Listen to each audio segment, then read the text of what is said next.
that little mouse lemur thing. Yeah, there's a video series about how he's a Lovecraftian god creature, right?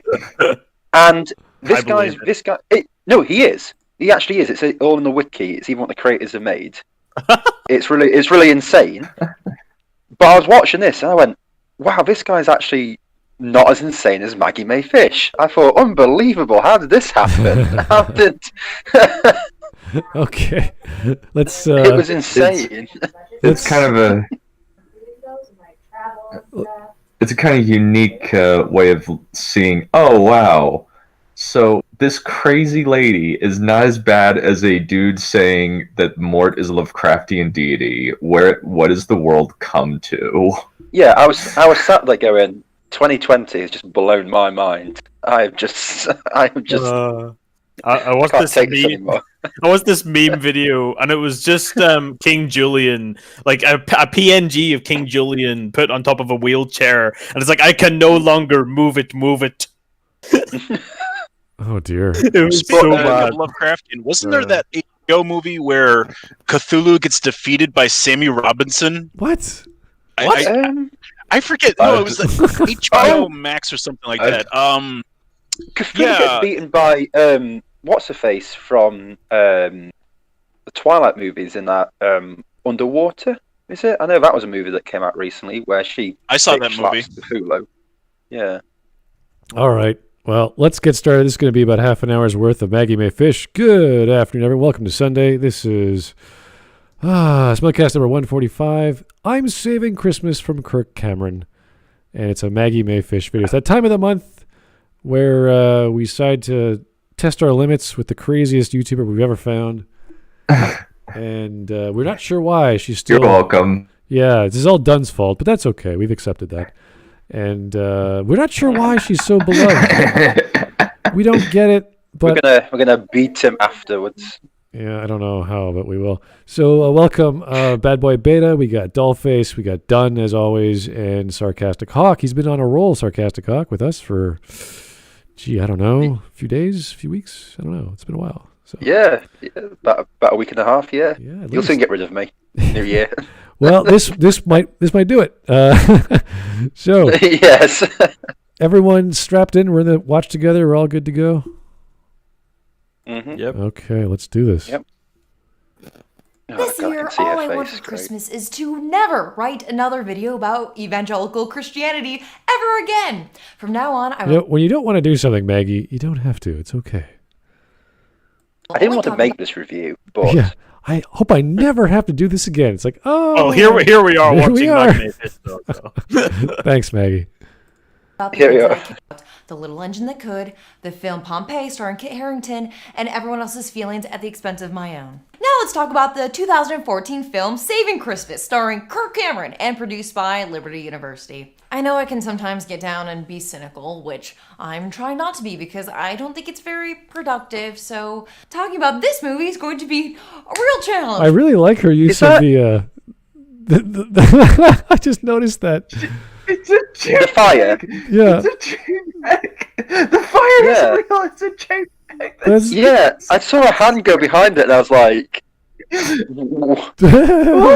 by the way, that pause screen. Oh my gosh. That pause screen of Maggie's face. I'm just going to put my hand over it. For some reason. While I talk about the J. For some reason, we always get the best pauses with Maggie Mae. And there's so many pictures that Glib would take pictures of. Like, luckily Glib's not here, but he would just constantly take pictures. That's all he would do. Is like, Glib, are you in the video anymore? What are you doing? So, yeah. But yeah, bravo, Maggie. Flint. Look at that virtual fireplace going. It's fantastic. Oh, she's drawn on its cardboard. That fireplace is cardboard. I know. It's brilliant. Oh my god. High-tech special effects here. This is where all the budget's going. Do you know? Oh, I've seen better things. When I used to do amateur dramatics in my teenage years, we had better sets than this. Oh dear Lord! Because it is possibly the most cynical, crass, materialistic thing ever created. Most of this movie is Kirk Cameron trying to explain the true meaning of Christmas to his brother-in-law. She's not wrong. Oh, it's this movie. Oh, okay. No. You're all wrong. The two of them sit in a car, and Kirk tells him various stories about the. Like you're listening to Christmas carols wrong. Like what's the moral there? It's like, you're doing it wrong. Christmas is not like that. So okay. So essentially, what this movie is about is Kirk Cameron coming up with BS rationalizations for all the pagan aspects of Christmas. Oh boy, that's gotta suck. Jesus. Oh yes, it does. So we might actually agree with Maggie on a few issues. That's amazing. You know that like major. Yeah, I actually like agree. He basically says God came down in his physical material body. We celebrate it with material things. So get your finest ham, your finest silver, the biggest ham, and all of this wonderful Christmas presents. And think of when you see a Christmas present like line up under the tree, just think of it like the skyline of New Jerusalem. Wow, that's rough. And also make sure to have a copy of my DVD underneath that Christmas tree as well. You can buy it here. Oh no, it's free on YouTube. Oh no. Oh dear. It's free with ads, but the entire hour and 19-minute movie is on YouTube, and I think it's a money laundering scheme because it cost $500,000 to make, and I'm like, bull crap! No way! No. You got your costumes from Joe Blow Fabric Store for Psycho Santa Claus who kills a guy with a cane. Oh dear. No, literally, there's a moment where Psycho Santa Claus kills a guy with a cane. Oh. What, in this movie? Yes, in this movie, there is a scene where Saint Nicholas, dressed like a Viking dude, carrying a cane, beats the living crap out of a guy with a cane, and it looks like he's stabbing him with the cane. Oh, I'm interested in this movie now. Yeah, that's kind of interesting, but I just confusing. I don't know why Kirk Cameron would go the violent route, but sure. Okay, Kirk. I mean, why not? Oh, boy. Okay. Alex, Halo, thank you. The dude playing Santa Claus looks like a serial killer. Yeah. Sorry. The true meaning of Christmas is Padoru. Yeah, I guess in some worlds, people who like Fate so much love Fate's Day Night. That whole experience. I actually never watched that. I know it's a meme. I just never watched it, so I don't know what it's about. But yes, I'm familiar with it. So, everyone has their weeb Christmas element. I don't know why. There's always some character dressed up in reindeer outfits or what have you. I don't know. Interesting stuff. Mm-hmm. The anime world just likes to, I don't know, make products out of everything. Anyway. Yeah, they do. Bible and ancient Christianity. Usually in this type of movie, the brother character would be an atheist or questioning, but the weird thing is the brother-in-law is actually a devout Christian. I look at what Christmas is, and I think to myself, this cannot be what God wants. The conflict is not between Kirk believing in Jesus. That's a sensible thing.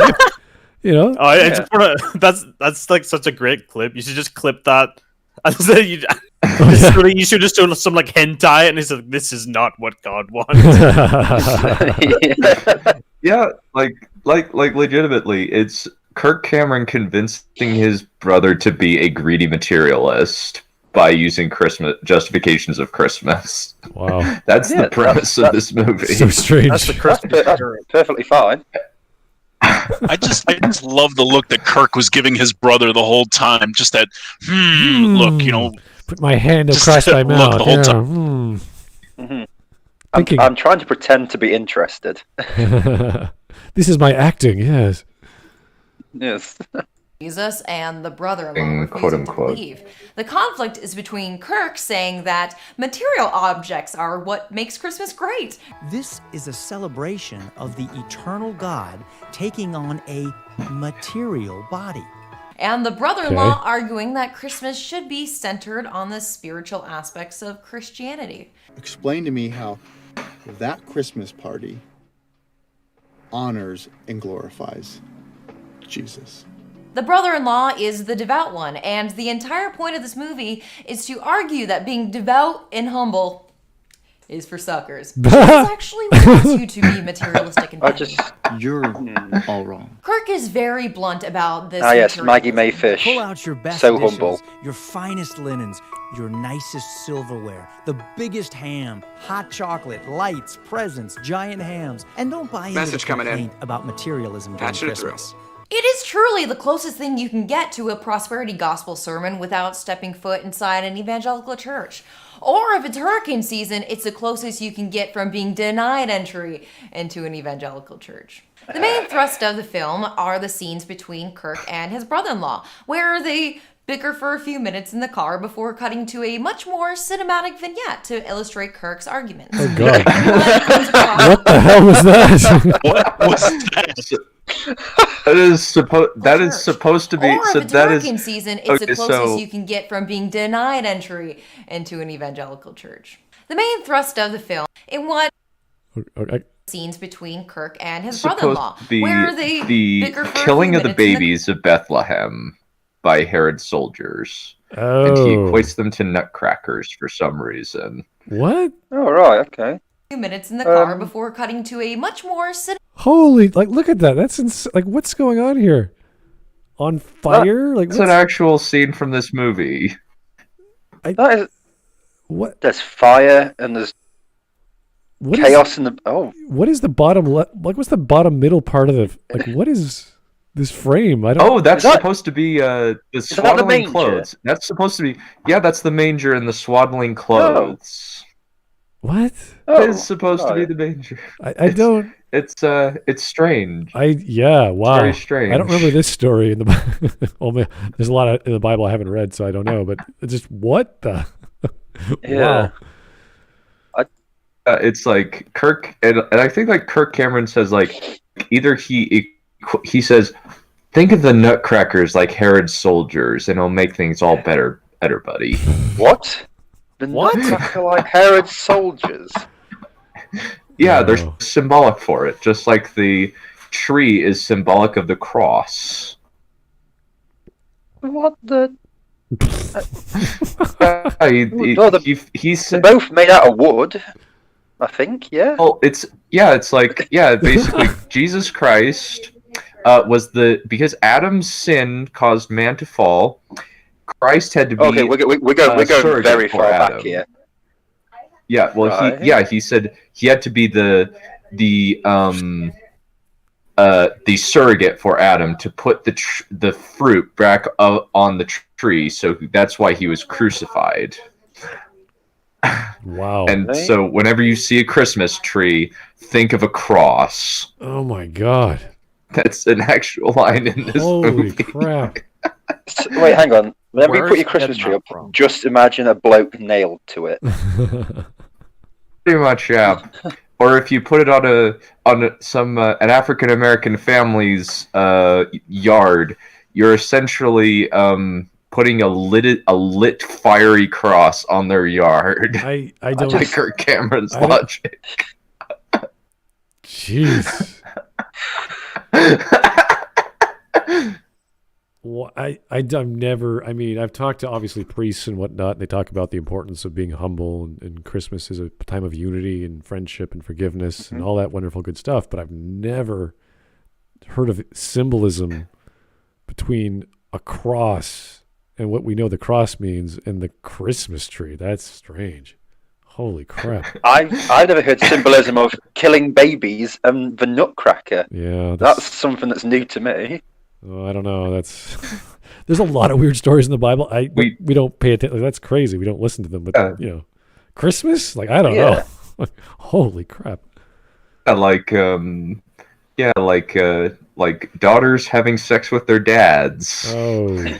In order to in the Bible. Yeah. Daughters having sex with their dad in the Bible. Now we remember when Herod killed all the babies by having our annual abortion. Oh God. It's the new Christmas tradition. Okay. Oh, Smud. Cedar said she'd like to have a chat about this movie. She wants to come in? Is that possible or not? If she really wants, we can do it. She really wants to. She can come on. And also, we'll have a woman's voice, and we can't be called. This is one of Maggie Mae Fish's least bad videos. Honestly, the movie itself is way worse. Honestly, the movie itself is far worse. It looks it, by the way. Just from the few clips I've seen of it, this looks like an absolutely terrible movie.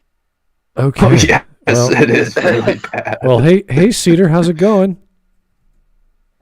I'm looking for the link. Sorry. Oh, you don't have the link? It should be right up chat. above, yeah. I'm in the wrong chat.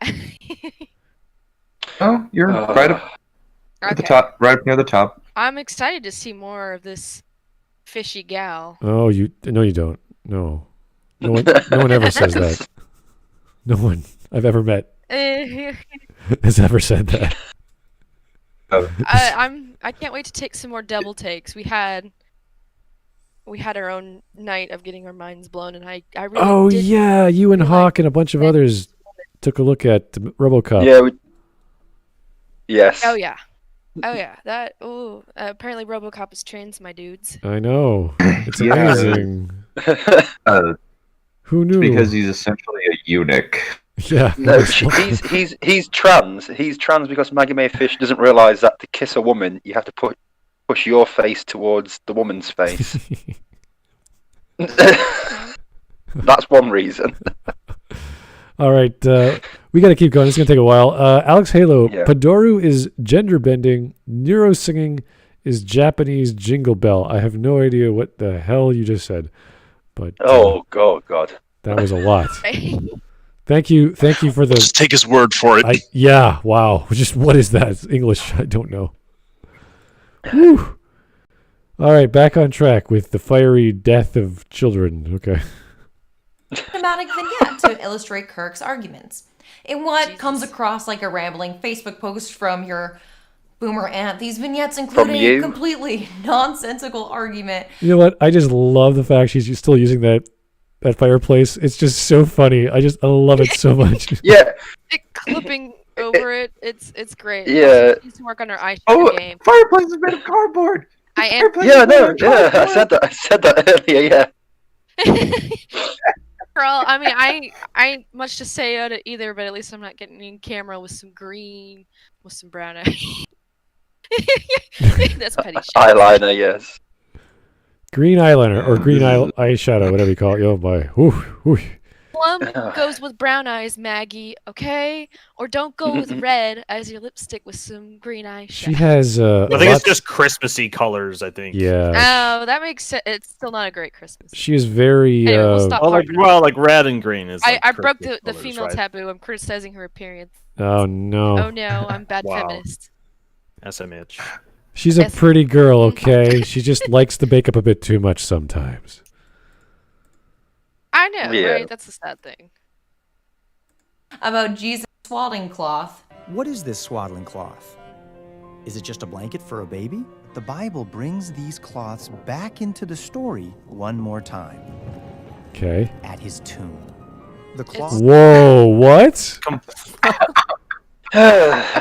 Yeah, the cloth is representative of when Christ dies. Well, I think you could also say like the fact that he's put in a manger or like a trough, which is like for feeding animals, and then later in the what do you call it, the Last Supper, where he creates like the idea of communion. He says like, "This is my body," and then you should eat it. Sure. So it's foreshadowing. Okay. Because he starts off in a thing that animals eat from. Whoa. Wow. What's with the lighting? What the hell's happening here? Swaddle babies, you swaddle. It was dead. What? It was that scene in the Bible where Jesus fought the Romans with machine guns. And there was the bullet holes. Was he riding some raptors too? Yeah. I don't even think. Oh yeah. The humans rode dinosaurs until the atheists came and destroyed the Garden of Eden. I'm trying to remember. Remember that? Every time I think of the Last Supper, I think of that scene from the Mel Brooks movie, History of the World Part 1. Yes. I'm trying to remember the intro to God of War when Kratos gets duped into killing his own village or something, and it's all on fire. That's what I was thinking of. Like, holy crap! Like, what the hell kind of moral are we learning here? Yeah. About the birth of Jesus? Like, what the hell? Message coming in. Patching it through. I don't know. It sounds like two crazy people have just like collided. Yeah. It's amazing. Oh, you have no idea. All right. No idea. Mark in 3D. James T. Kirk saves Christmas. Beat me up, Scotty. Yeah, it's about as descriptive as we can get here. Kirk Cameron. Yeah, he's a special case, Kirk. Kirk can save my Christmas. Yeah, I know. Yeah, Kirk is insane. What was he famous for before he went insane? A TV show. TV. Yeah, TV. One TV show. An adaptation of Left Behind. Oh, right, okay. And then, to be honest with you, until I saw this video, I didn't know who he was. Yeah, and then he just heard of his started talking about God as this weird. What's the term that for people like that? They're not born again Christians. They're like just. Is it born again? An evangelical Christian. Right, evangelical. There you go. Okay. All right. Evangelical, born again. They're all kind of the same. Yeah. At least they have the same fervor. Well, they have the same doctor prescribing them medication. Right. Or it could be Westboro. Westboro from my home state. Woo! I didn't realize that they were. Westboro, yeah, I have my problems with the Westboro Baptist Church. They're in a lot of ways. I went to a funeral for my family in the military, and we had to have like biker gangs protecting. They were volunteers because the Westboro Baptists were not that far. They were like 30 minutes away, just to make sure they didn't show up and protest it from a cousin of mine that died really young. I don't know exactly what happened, but it was military, and they protested all military funerals for some fucking reason. Yeah. So and it's I don't know how people can stand those. Going to Topeka, in Topeka, I have seen them say, there's actually, by their church, there is a, what's called the Rainbow House. That is just I think a gay pride house. Yeah, it's a gay pride house right next to the Westboro Baptist Church, and it's kind of hilarious. Bless those people. Bless. I'm only driven through Topeka. I never go. I'm a Wichita gal. But, nice. I'm a big fan of Topeka. I've been there. I lived in Wichita for about a year. Mm-hmm. I moved away. I'm in Tennessee now, but hell yeah. Nice. I got the flag tattooed on me because Wichita's a crazy better flag. But anyway. I was expecting he to say, "Oh, you lived there for a year," roughly about the same time that Wichita murderer was plaguing the streets. Which one? And just disappeared. We have BTK. That's a Wichita murderer. Oh God. Yeah. Yep. He was active when I was a kid. I wasn't around that area, but yep. It's a lovely little town. It actually is. Yeah, it is. I love Wichita. Wichita's great. I love it. All right, so the only real symbolism I can see is the comparison between life and rebirth or death, like being born and being and rising from the dead. I assume swaddling clothes. Yes. Okay, fine. It could be the second rebirth. If she's talking. Also, about... you don't have the swaddle for very long. Message coming in. It's also not something really that you get to keep or get. But obviously, it might be different then. I'm only talking from my experience. Yeah, I don't remember the exact story, but yeah, it's around when he dies, it gets reborn. So yeah, okay. I'm raised Christian. I took classes on Bible history. I know them all too well. My dad is a Presbyterian minister. I pity thee. No. He's actually way more liberal than I am. Oh no. Presbyterians are two-faced bitches. Wow. I mean, at least they're not Methodists. Oh. That's true. There's a new thing where they're or Anglicans. That would be the one. Or Anglicans, yeah. Anglicans. Yeah. Jesus. Oh, see the. Shall we explain? No, not explain, but just say about what is it that Bear showed us about the Jehovah's Witnesses. Oh God. Oh, was that a? They're crazy. What the? Oh yeah.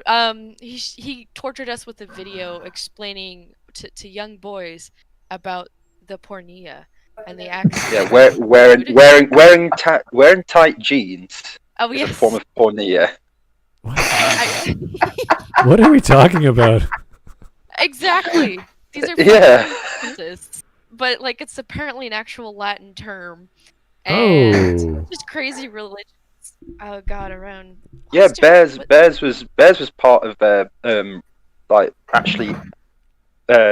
Punish Berserker, who we do a lot of streams with, was like with him for years and years and years, and he had to obviously he left and got out of it. So he's been telling us all these weird things he used to get taught as a kid growing up, and by God, it's like a cult. These people, it's really strange. I imagine it is.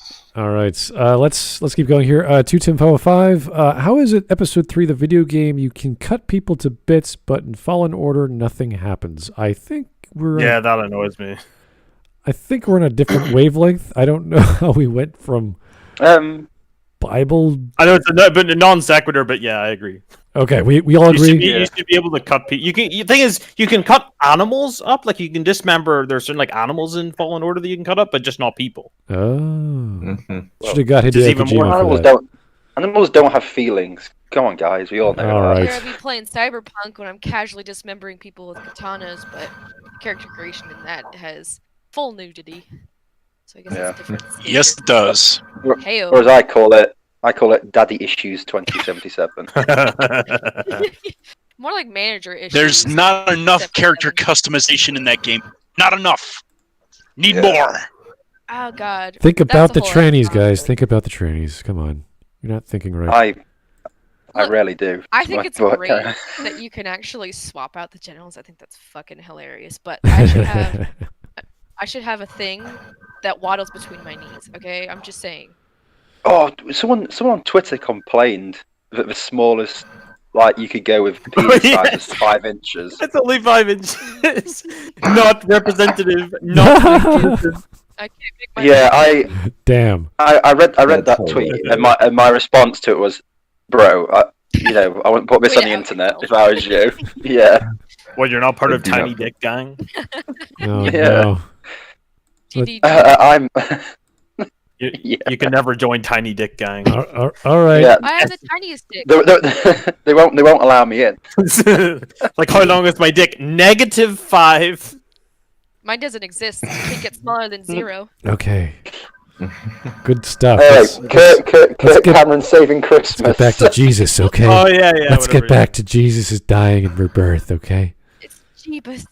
Let's move from penises to Jesus. Because it could not hold the body wrapped they're inside. related. And because that cloth could not hold him, death still cannot win. What? A vignette about how Christmas trees represent the tree of life from the Garden of Eden.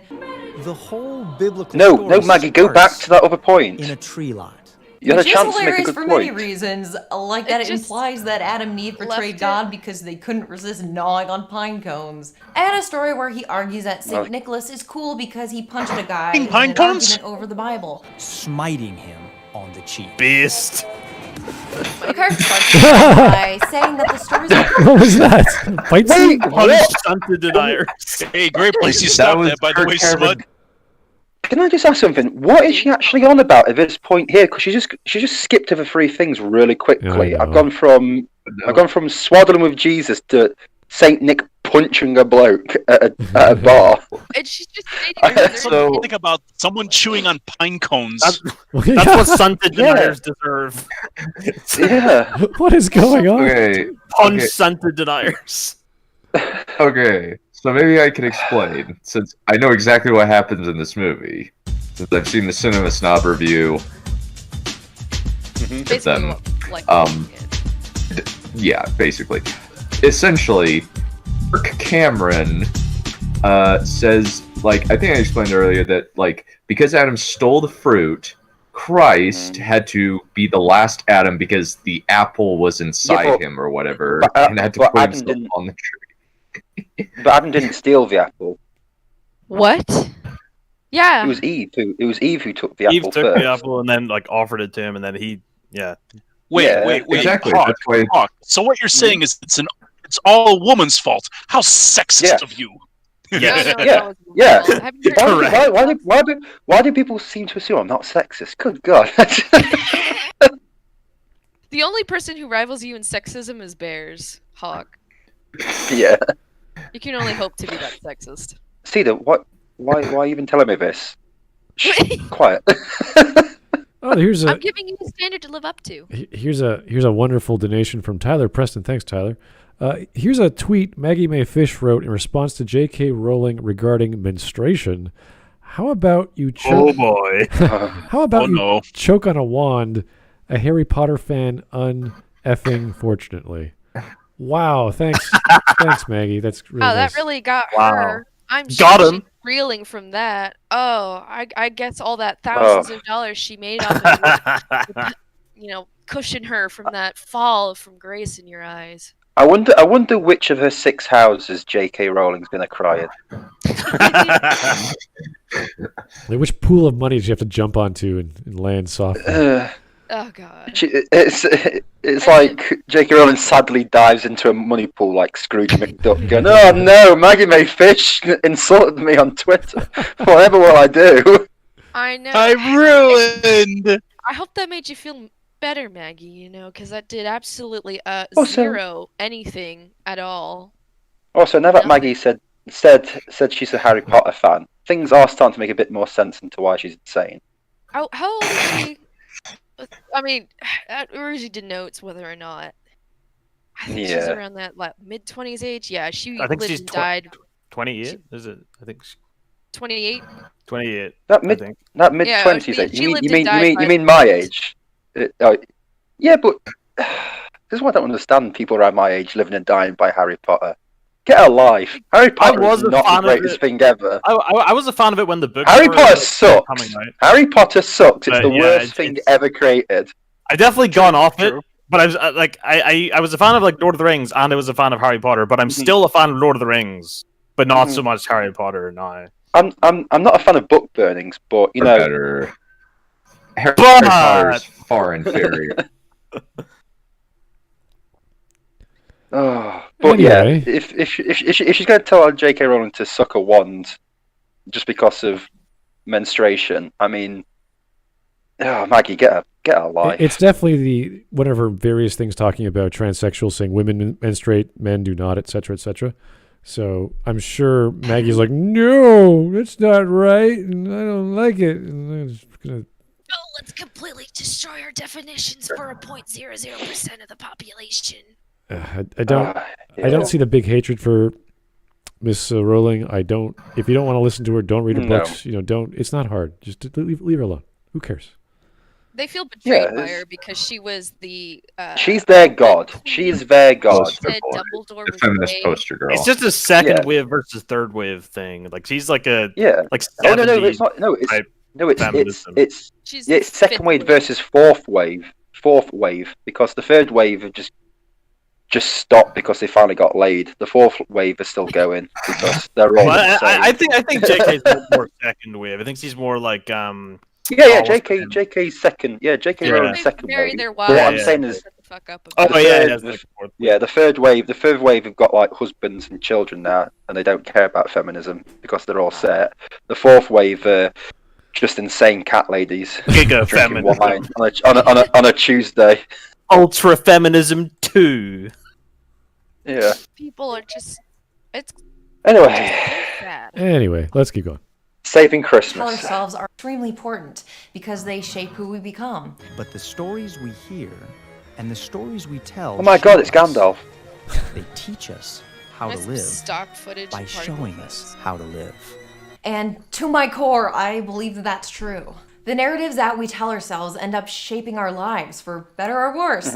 But the way that Kirk talks about stories, it becomes clear that he doesn't see stories as a way to make sense of the world around us or bind us together as a community. Kirk's voiceover even refers to the swaddling cloth as a prop. By getting a look at this prop, we'll get a better idea of why he was born in the first place. What? He's referring to something from his own sacred religious text as a prop. Am I wrong here? Is that just not super weird? For me, a good story. This is super weird. Words more This is super weird, guys. What are you doing? God, it's like totally like weird. Doesn't sound that weird. Weird with like a capital W. Message coming in. You know, I said. Wow, Patching it through. like strange or like, oh, I don't know. Also, I mean, I haven't heard anyone focus on the swaddling cloth that much. The swaddling cloth isn't even really in. It's not a big that thing. important. It's like barely mentioned. It's a piece of cloth. Yeah, sure. When they I- wrap when- babies in it and they wrap dead people. The swaddling cloth. in cloth. That's You don't go to your kid's nativity play and go, who's playing the swaddling cloth this year? You know, it's just a piece of it's like a towel they've just find somewhere. It's just he's a baby. They wanted something to wrap him in. So Yeah. That's it. That's literally it. There's no more symbolism to it, I don't think. Yeah. Yeah, We've called it is literally just a cloth. We've called it a swaddling cloth later on in our history to give it a name. In reality, it's just a piece of fabric. It'd be like It's just a translation piece of material, yeah. from the Greek. Okay, that's it's The damn this Greeks whole and their movie words. this whole movie is interpreting weird symbolism into Christmas that nobody other than a weed-addled nut job would think of. This would be pretty intense if I was high off my gourd. well, it makes perfect sense that Maggie Mae Fish would be attracted to something like this, just on the opposite spectrum. So it's just like, okay, this makes perfect sense to me. Yeah. Well, she's actually saying some half decent things this time round. I will say, but that's only because she's gone up against someone who's more insane. Yeah. It's like the lesser of two evils at this point in time. Yeah, pretty much. Kirk Cameron is far more insane than Maggie. I'm saying, it's just like Kirk Cameron saying the Nutcracker's like beating children, and Maggie Mae Fish is like, well, not really. I have to go with like, yeah, Maggie's right here. I hate to say this, but you know, I've got to agree with crazy eyes over here. I'm with the less crazy person. Yeah, I'd rather stay out of it, but I've got to choose.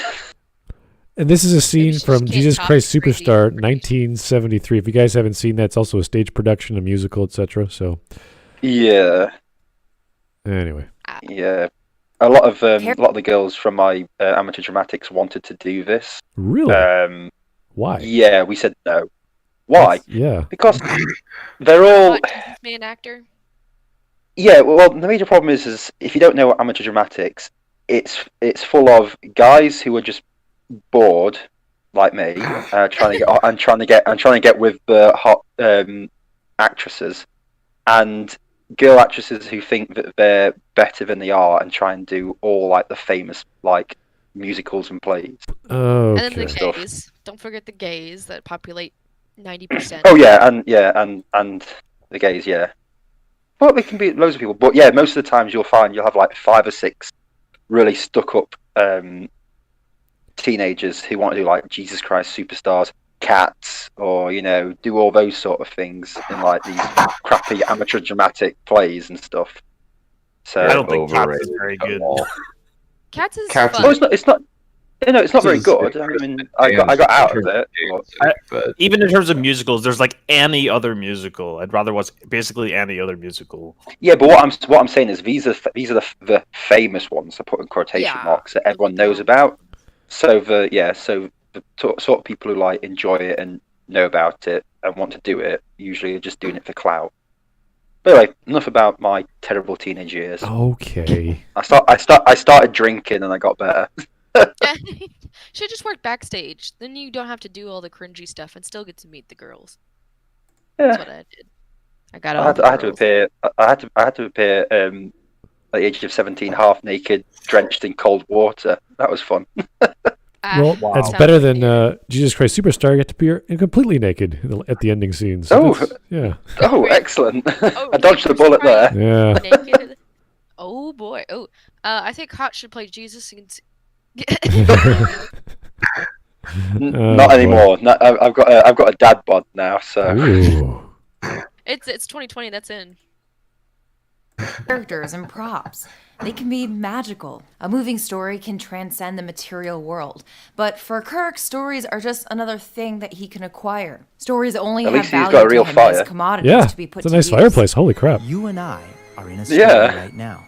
All the details that Kirk focuses on in his stories are either apocryphal or weird distortions of Christian symbology. That's supposed to be Nick doing what God does. He has always been giving gifts to his children at the base of trees. That's supposed to be or things Nick. that we have no way of confirming because detailed historical records simply don't exist, like the myth of Saint Nick Dude. By saying that stories matter and then picking and choosing or straight up changing aspects of stories to suit his goals, we get a great picture of what Kirk is trying to do with the whole idea. What's going on? What is that? Ooh, is that a little cross with my fingers. Is that whoa? Fuck. What is happening? That's supposed to be Saint Nick. That's a pedophile, right? Right, I am going to get another drink. Sleep, I mean. What are we watching? This is a Christmas show. There's a moment where this Santa Claus, it holds on. This shot holds on him. I think for about 20 seconds or something with Kirk Cameron's weird voiceover, and this guy just cracks his knuckles like he's going to beat the crap out of him. But also, I want to point out how definitive she's making statements about Kirk's ideas of things, and then not really backing it up. And I'm like, oh yeah, so you can read his mind here. You know that's what he's doing, unless she has a long history of she's watched this behavior. That's quite presumptuous. I mean, we've not really had much dialogue beyond a short conversation in the car and talking about the swaddle. That's about it. I have no idea what he's saying about Santa Claus at this point, apart from what Dunn's told me and what I'm being shown. She hasn't let much play, but it looks like Santa Claus was a fucking badass vampire. Yeah. Yeah. I'll go for that Santa Claus any day. He literally doesn't blink. I'm watching that scene. He doesn't blink the whole time for 30 seconds. Yeah, he doesn't want the weeping angels on him. All right, let's advance the film. I don't want to keep looking at this guy.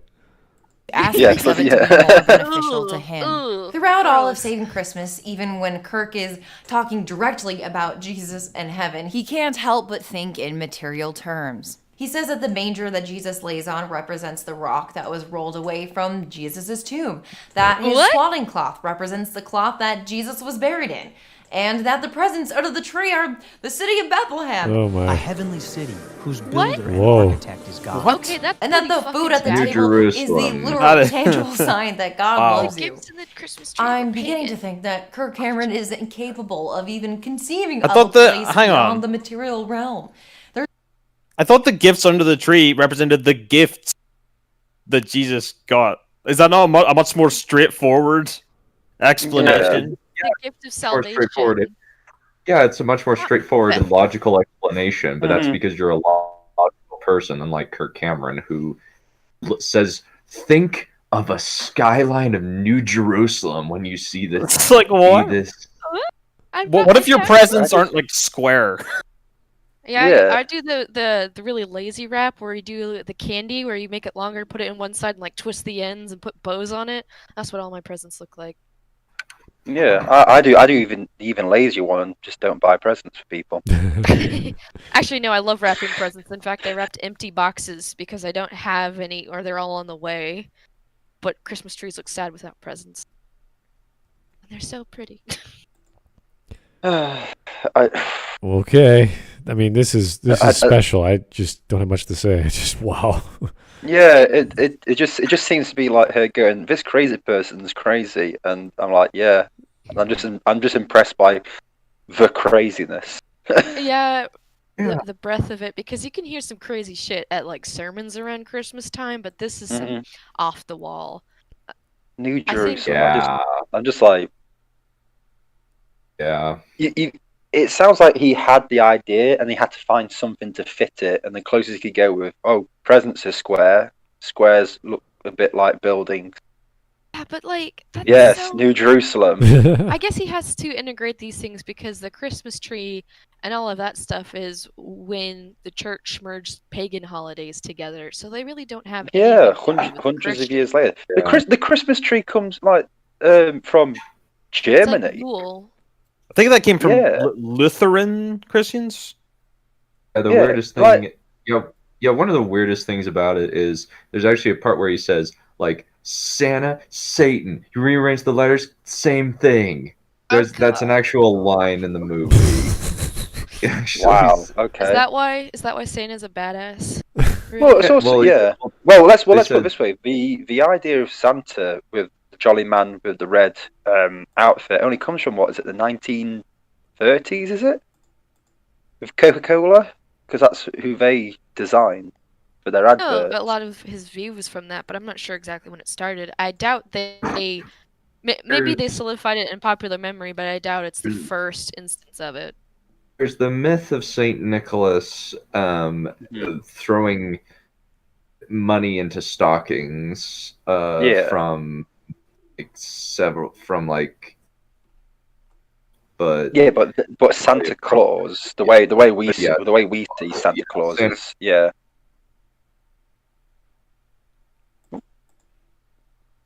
There's absolutely no spirituality in saving Christmas. There is only the material. There is no mystery, only convoluted false logic. No supreme power of God, only the power of money and what it can buy you. There is no sense of faith, only the story that Kirk tells himself to make himself feel like he's the most special boy in the world, and that'll never die. One story that is particularly dear to my heart personally is The Grinch Who Stole Christmas. Listen, the world is bleak right now, and it can be really hard to feel like the Christmas season has any answers that we're searching for. But The Grinch has a great message. Maybe Christmas, he thought, doesn't come from a star. And reminds us that joy and community and love is what Christmas is about. So it's pretty wild that Saving Christmas has the exact opposite message of this beloved story. Yeah. Saving Christmas is like if the Grinch was able to convince all of Whoville that the point of Christmas is to shrink your heart. Or if A Christmas Carol ended with Scrooge kicking Tiny Tim in the teeth. Even Uncle Scrooge has a story, and he has Wait, reasons. Or if in the Scrooge Bible, did nothing wrong. Wait, slow can down. I get more context in that, honey? Did Scrooge did nothing wrong? Wait, okay. So he's talking about the Christmas Carol story and how Scrooge has to go through all the past, present, and future and figure out what's wrong and correct his behavior. That's pretty much how he learns. And Kirk Cameron saying that was bad, and he should. No, he just said he just did nothing wrong. It's like he wasn't. He was a materialist, and that is fine. No, she's he still gave that small kid money for getting that turkey on Christmas Day. Right. So yeah, materialism. Oh, because he shared what he had, which was wealth, and that was his sin. Was that materialism? It's materialism. I don't even know what you're arguing about here. It's all materialism. Maggie Mae Fish and Kirk Cameron are saying it's materialism. Oh yeah, because money doesn't buy you happiness. That's what they say. That's just materialism. Message coming in. Yeah, but at the end of the day, problems that are making my life terrible. He did. No. Yeah, I'd rather cry in a Lamborghini than on a bike. One thing that this movie does do is Kirk Cameron's brother-in-law says we could have spent all of this money on like feeding the homeless, sheltering the hungry, and all that. And Kirk Cameron says, "You're right, but you're also wrong." Let me tell you about the that is true. clothes. Yeah, and by the Tell you looks about the of it, swaddling clothes. by the production, it looks like he pocketed the majority of that money. Oh, yeah, for sure. There's no way this movie cost $100,000. There's no way. Dunn. See that? I've just got word from my lawyers. We can't say whether it was money laundering. Oh, I'm sorry. He paid the director the fees what was due to him due to his skill level. Yes. Director wasn't Kirk. Well, actually, Kirk Cameron didn't direct this. The director's the dude in the sweater. Oh, I know how this goes. No, I thought you were going to say the director was Cameron Kirk or something like that. Yeah, this looks like the thing where he hired a director and then he told the director everything he wanted to do. Like he would be one of those clients that would be like, actually, I think you need to make the logo bigger, and then you just want to kill him, but he just paid you, so. Mm-hmm. Well, Darren Doan's kind of a nut job on Twitter, so yeah. Other director? He's on Twitter. Of course, he's a nut job. Everyone on Twitter's a nut job. This guy's a particular nut job. He's like legit homophobic. Like it's like toxically homophobic. Oh, this is. Oh, you know what that means. Well, the director. Oh yeah, he's. Yeah, I imagine people. The most toxic homophobes are homo. I imagine most of the people associated with this video would be Christian or Catholic or whatever, for them to even want to do it, let alone put up with it. So, of course, there are people who just want a job, but that's I don't know. I don't want to speak to all these potential artists trying to get by. Yes. So, anyway. Yes and no. Yeah. Okay, so Joe Crazy. The way we see Santa today came from about the 1860s. Coke only popularized it. Yeah, the story of Kris Kringle or Saint Nicholas or Volodymyr in various Eastern European countries. Yes, they've had this mythos for hundreds of years. So that's why I said like solidified. Okay, yeah. Because the Christmas we have in Britain pretty much came because of Prince Albert. Queen Victoria's husband brought it over when he became like the prince, and then we got married with like Christmas trees, presents, stockings, and stuff like that. Because in Britain it was a lot different before. Right. So, yeah. What was it like? Do you know? What was it like? Not really. There was so many different things. It was a lot of church. It was a lot of just going to church, with stuff. British history of Christmas is very strange because we've had it, not had it, got it banned. It's been all over the place. To be honest, it was until the Victorian era when things started to like settle down, and people started to live in cities and actually have some spare time, I'll say, that Christmas started to get like an idea. Oh yeah. Yeah. Okay. He just made it rain on his corpse. But aside from the overall narrative being full of logicals, the individual stories within the movie don't make much sense either. I love the fact that she's referencing logic so many times. It's like, Maggie, I love the fact you're even attempting to use the word. I mean, she's Maggie, not wrong, but I just... I like it when they apply logic when it's convenient to them. Yeah, use logic all the time, please. That'd be great. Maggie, you literally said a robotic real estate agent in RoboCop saying the words... do you like what you see? Was trying to say that RoboCop is accepted being a transgender. I don't know what you're on about with logic. So, and he was shot with phallic guns too. Yes, phallic-shaped rifles. And that is. And also, that she didn't play I'm not even going to mention cats because my brain left me halfway through that video watching that Smudcast, so I can't remember what happened there. I actually need to go watch it because Cats is near and dear to me. I know it's crazy, but like 6 hours for us to watch the video. It's an hour long.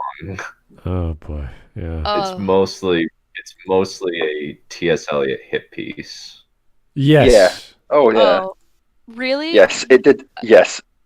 But I think I put in the chat like halfway through that video. So about cats, and Dunn's just like pissing himself laughing on stream, just going, "Yeah, this has got nothing to do with cats."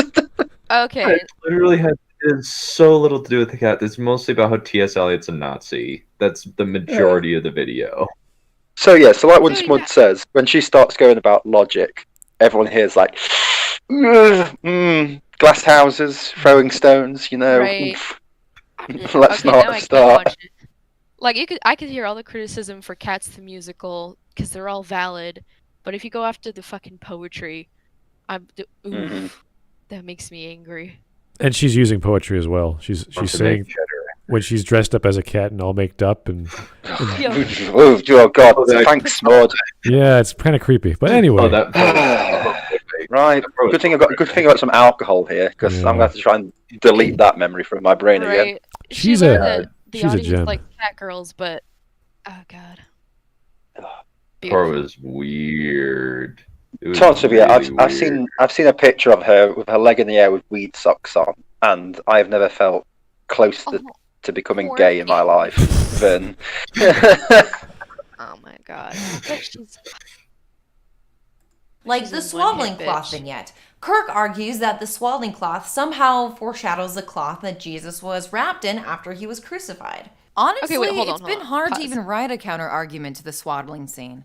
Not because it's an airtight argument, but because it is so absurd. It's like, okay, hold where on, do pause. you even I have start? to say something, Maggie. Okay. Maggie, you make dumbass, crazy interpretations of things all the goddamn No. This is way worse. This is so much more illogical than anything This he is said, so much obviously. more illogical than RoboCop is transgender because he has a camera of his partner going, Murphy? Exactly, No. airtight argument. What? Yeah. Are you saying that's not an airtight argument? That's like, how can you argue with that? But there's but more the of thing a is, logical connection with the swaddling cloths and the birth and the death and the rebirth than there is anything about the whatever you've made an interpretation before, Maggie. What the fuck? Yeah, I'm pretty sure that he wasn't like wrapped up in the swaddling cloth he was born in, because that thing would have been disintegrated by then. Yeah, and also swaddling cloths aren't that big. Well, baby swaddling cloths, yeah. Well, it's just a type of cloth. It's just cheap cloths they wrap the dead people in, so their rotting stuff doesn't. Yeah, fall so out. it's two completely different things. I don't know why they keep. It's like it's not really anything. You can. My son's swaddling cloth was like an A4 piece of paper, pretty much. It wasn't even that big. So it's just pretty much about covering them. Yeah. Yeah, it's symbolic. It doesn't really mean anything. But my point here more is she's a fucking hypocrite with being about crazy interpretation. When she's been off the wall before. Because to Matthews, no, I haven't forgotten about Mauler's cameo on the Cats video. I just didn't want to bring it up. Oh, that was message coming in. Someone go clip it Patch for it me. Basically, she said, It seems like it's Stephen Molyneux, Paul Joseph Watson, and Mauler are all the same sort of people. They're all right-wing crazies. Word of God. Right, crazy. Yeah. What? I was honestly God watching that video. I was honestly God watching that video, and I expected to see Smud's face come up as well. But I just like go like, oh, she's going to go for all four here. But she hates all those people. She really hates Jordan Peterson as well. Like she brings him up as a Nazi, and her what is it? Her cat. Jordan Peterson's okay. He says some good things. He says some, strange things. He's fine. He's not a danger to anybody. It's just he's just she another claims that he's a intellectual who Nazi. just hasn't drank enough Kool-Aid. But a Yeah. Nazi? No, She claims he's a Nazi. She equates him with being a Nazi. It's yeah, really, but weird. I'm sure she He's claims a slightly lot right of people for are Mark, Nazis. so of course she would. She would. Like, she hates Mahler. Yeah. I think, like, she thinks that, like, Mahler's, like, somebody who critiques, like, the art. He's like, no, art should have a high quality, not that it should be one thing or another. And yet she hates Rise of Skywalker. No offense. No. Politics, because he never talks about it. He's Welsh, so it's obviously wrong. I'm joking. He's permissive. No, but like, well, I'm just going to say this. I love Mauler's content, but the people who are so angry to criticize him. Seriously, he's not the be all and end all. You're allowed to have different opinions. I don't agree with Mauler 100%, but I like the fact that he actually puts points for his ideas. People like Maggie Mae Fish don't. They just say random crap, and then they say it's fact. When you ask them for fact, they just call you a Nazi or a bigot or a sexist or a misogynist or a alt-right leftist or a communist Nazi. You know what I mean? It's like they have nothing, and that's why we criticize them. Right. She loves communism, I imagine. She probably thinks it's the be all end all. Well, let's put it this way: the only way she's getting any actions in the gulag. So, does she do this for a living? Has she had to pay taxes on what she does?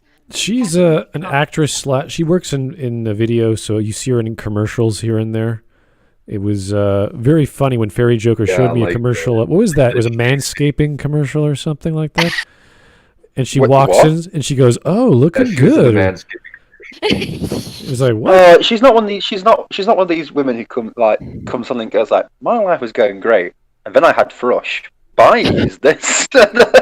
My life was going so good, and then my man can't perform, so that's why we got these penis enlargement pills, right? And it turned out. No offense. As much as I want to be an actor, if someone says my first gig is erectile dysfunction tablets, are you in? My response is, nah, I'll work at this restaurant for another 6 months, thanks very much. If you could be an actor, I would be asking in that commercial, wait, who am I playing in this commercial? Am I the guy in the background? Big man. Yeah.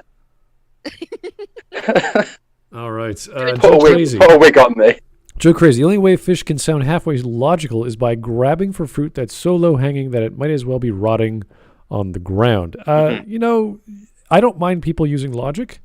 It's when you say something is illogical or not logical, show me. Just explain it to me. It should be very straightforward if you have logic. Defend your point. Yeah, logic is either true or false. It's straightforward. If I say you're illogical, that means you're using a deduction or an induction or any sort of formal understanding from A to B to B to C. And we would have figured that out.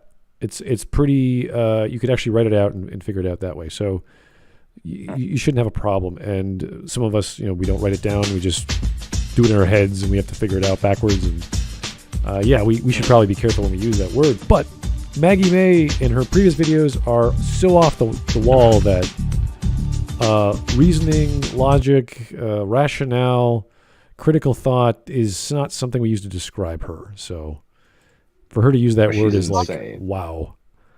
It's also not rotting on the ground. This bitch buried. This video is buried 6 feet under. She dug up this. Oh no!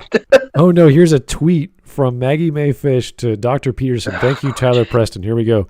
Not to be a bitch, and the bitch has a little dollar sign where the eye, or the star where the eye is, but low key versus happy Jordan Peterson has been in a coma, so he couldn't yell at young men to take personal responsibility for the economy by throwing their grandma into the street. What? What? For fuck's sake. So because also it means like if you go outside because there's COVID, if you don't want to wear a mask and you don't want to self-isolate, that you're literally killing old people. Okay. That's what he's saying. My major thing is if you want to use swear words or bad words on the internet, use them. Don't be a coward and censor them. Yeah, otherwise, your point means nothing. If you're going to use the word bitch, spell the word bitch. Otherwise, shut the fuck up and don't say anything. Because unless it's a super chat, because then super chats might not let you. It's true. Yeah. Like, that's super chat's fine. But on Twitter, when you're quite clearly arguing with somebody or want to, insult somebody like what obviously Maggie wanted to do there, grow some balls and use the full word. Otherwise, shut up. Look like a little child, and yeah. Also, what virtue like signaling bullshit crap that doesn't do anything. Yeah. Like the problem of people going around without masks, the problem of being forced to wear masks. What's the one problem that's not going to be around in 2070? Yeah. I don't care. Maggie's an idiot. We've all agreed on that. Let's watch Kirk Cameron. Let's just watch a more insane person talk about Christmas. Clout chasing whore, just like Hawk. Yeah. No, I'm just a whore, so I don't care about clout. I like money. Yeah. That's the Hawk response. Give me money. That's it. I'm really good at making friends and killing people. That's what I'm good at. Good at. She scams people out of it somehow, and somehow convinces people that her. What is the line? You want people dead? I'm good at killing people. Pay me instead. Yeah.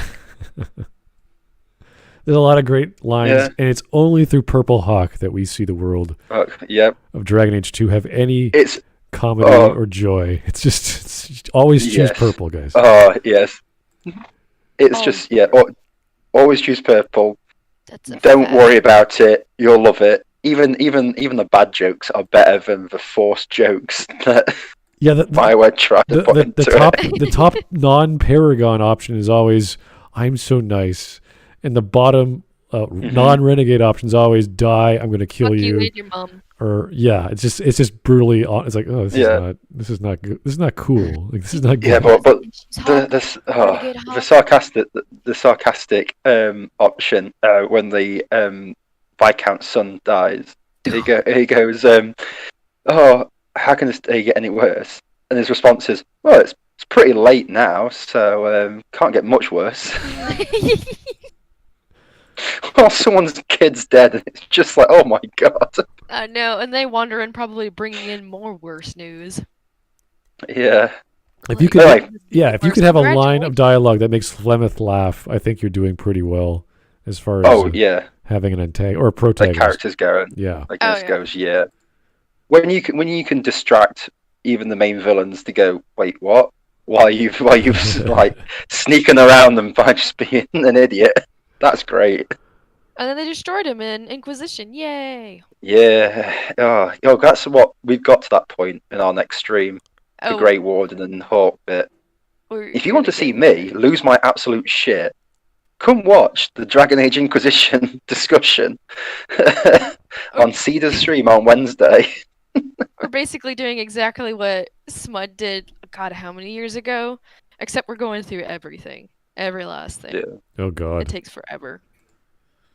Yeah, that was about 5 years ago, I guess. That was slow. Yeah. We were talking about 37 it. We were points. So angry still. We had to, and that's going to be put out into a longer video of me just losing my shit about Inquisition, which is coming right off the heels of Dragon Age 4. Woo! I can't wait for it to be garbage fire. I saw your video, Smud, with the teaser trailer. The person you thought was Morrigan is Corypheus. I know that. What? The reason why I didn't talk about that is because Corypheus is so forgetful. He's so useless. Yeah. Why would he meant nothing? He means so. If I change the conversation to Morrigan, who actually had a story, who was built up throughout the series, and then just dropped like a rock, and then what she was built up to give her power to was also dropped like a rock. Like a rock. Yep. And everything is just useless now. It's just so dumb. And so I don't care. Yeah, there was an article about saying BioWare wants the new protagonist of Dragon Age to not be the chosen one, someone without all special powers. And my first response was to scream, "What about Hawk? He has no powers. He was perfectly fine." Well, why? Same with the just make it Dragon Age series, the Hawk series.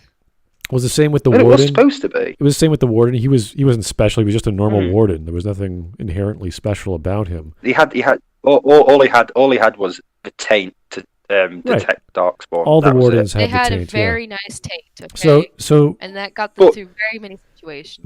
These stories don't necessarily need to be about the same character, but you have to have a reason why you're switching around. Because you have the Inquisition, which has been disbanded. So what was the point of the Inquisition aside from? One girl, what's her name, Cassandra, going crazy and saying we gotta just do something, and it's like, then why do you need an Inquisition? Just go do it. So, Right.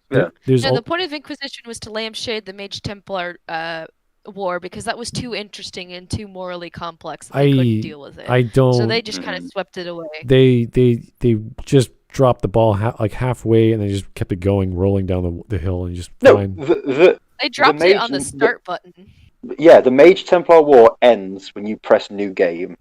Once the explosion at Haven happens, that's it. The Mage Templar War is over. Because all the leaders, all the troops are just dead. Oh, God. Yeah.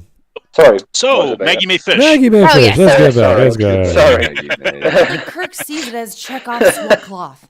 It appears in Act 1, so it has to appear in Act 3, or everyone in the theater will tear their hair out yelling, "But what about the swaddling cloth, man? When's that coming back?" The brilliance of Kirk's argument is in how petty and absurd it is. The point is to be that ridiculous. It's a mockery of religion, and he's banking on the idea that you won't stoop to his level to disprove him, so he wins by default. Or if you try to engage with him, he'll just toss more nonsense at you until you give up or give in. I'm trying to think of something else. That sounds. I can't think of who that sounds like. Wow, the lack of self-awareness. Or that probably is. That's legit probably projection. Oh, yeah. It's not like she's wrong about Kirk Cameron, but still, like the. Oh, my word. Has she seen him be challenged on this, or is she just guessing?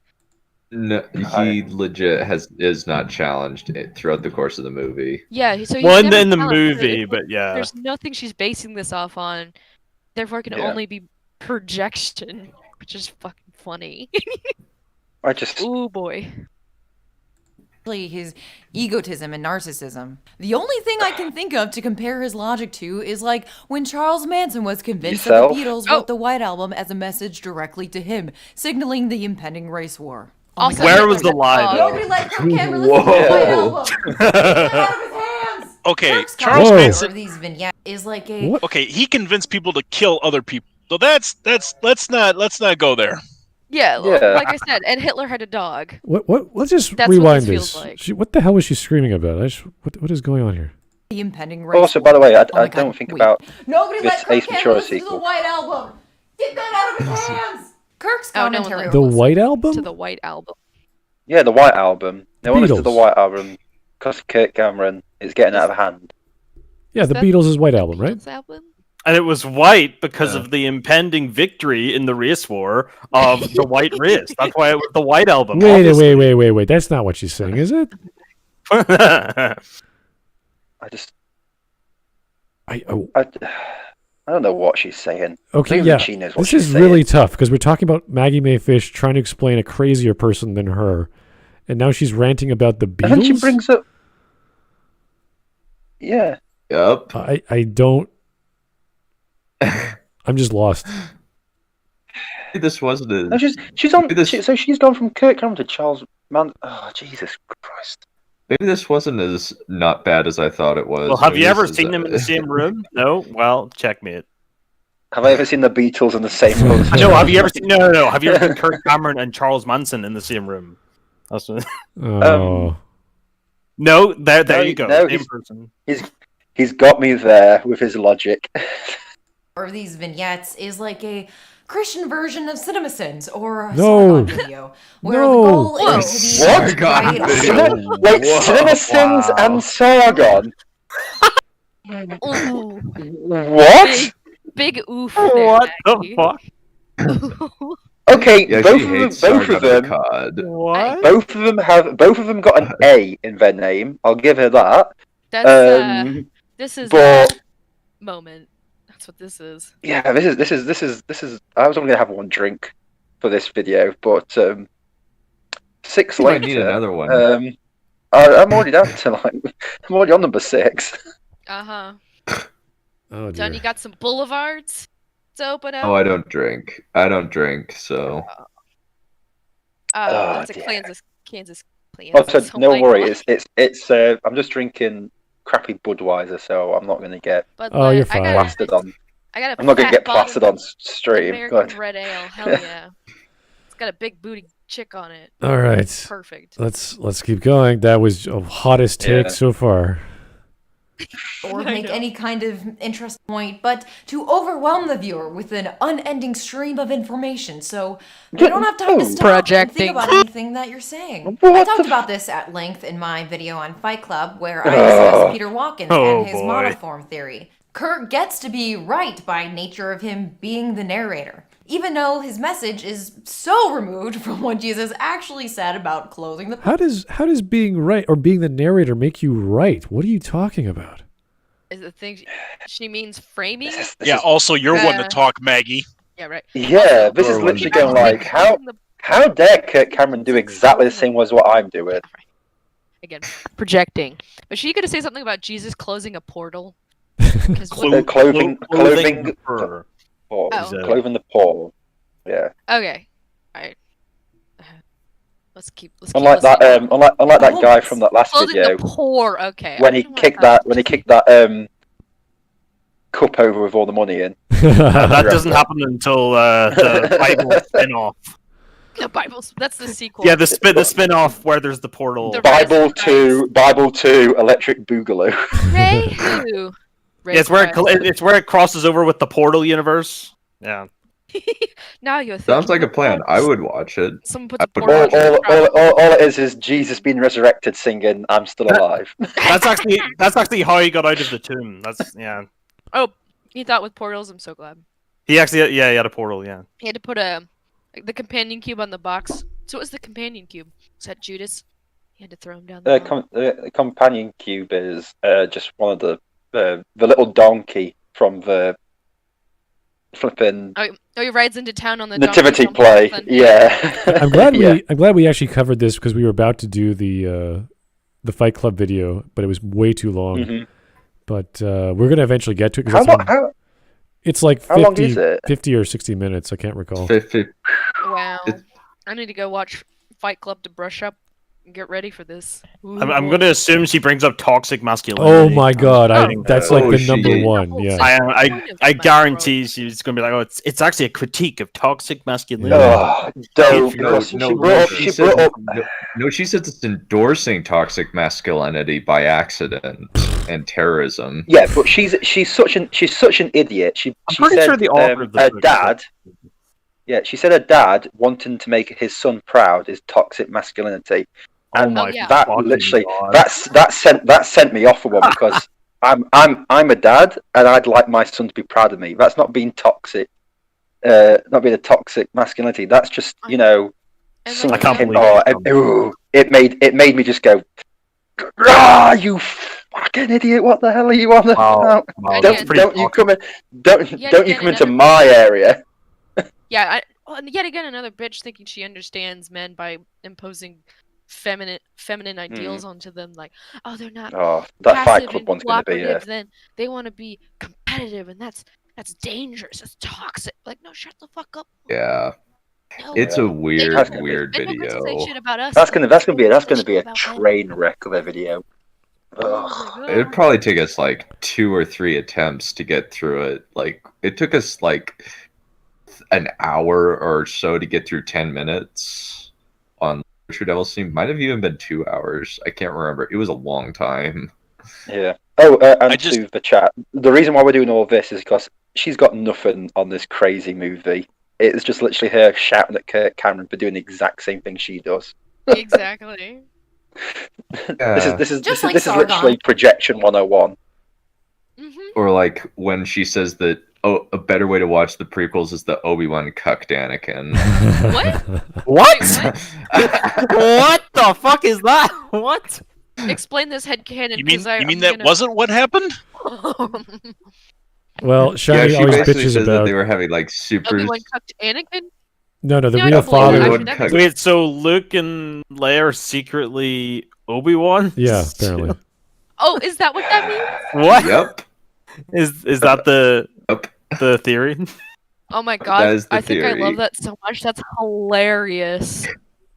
That's completely off the wall bullshit. I know. Retarded, but that's so retarded that loops back around to amazing. I think we re-reacted with Shiny, and Shiny was like, "I hate you, Dunn." I hate you. All you see is Obi-Wan's ghost, just like, "Hey, I fucked your girlfriend." Loser. What a batshit insane woman.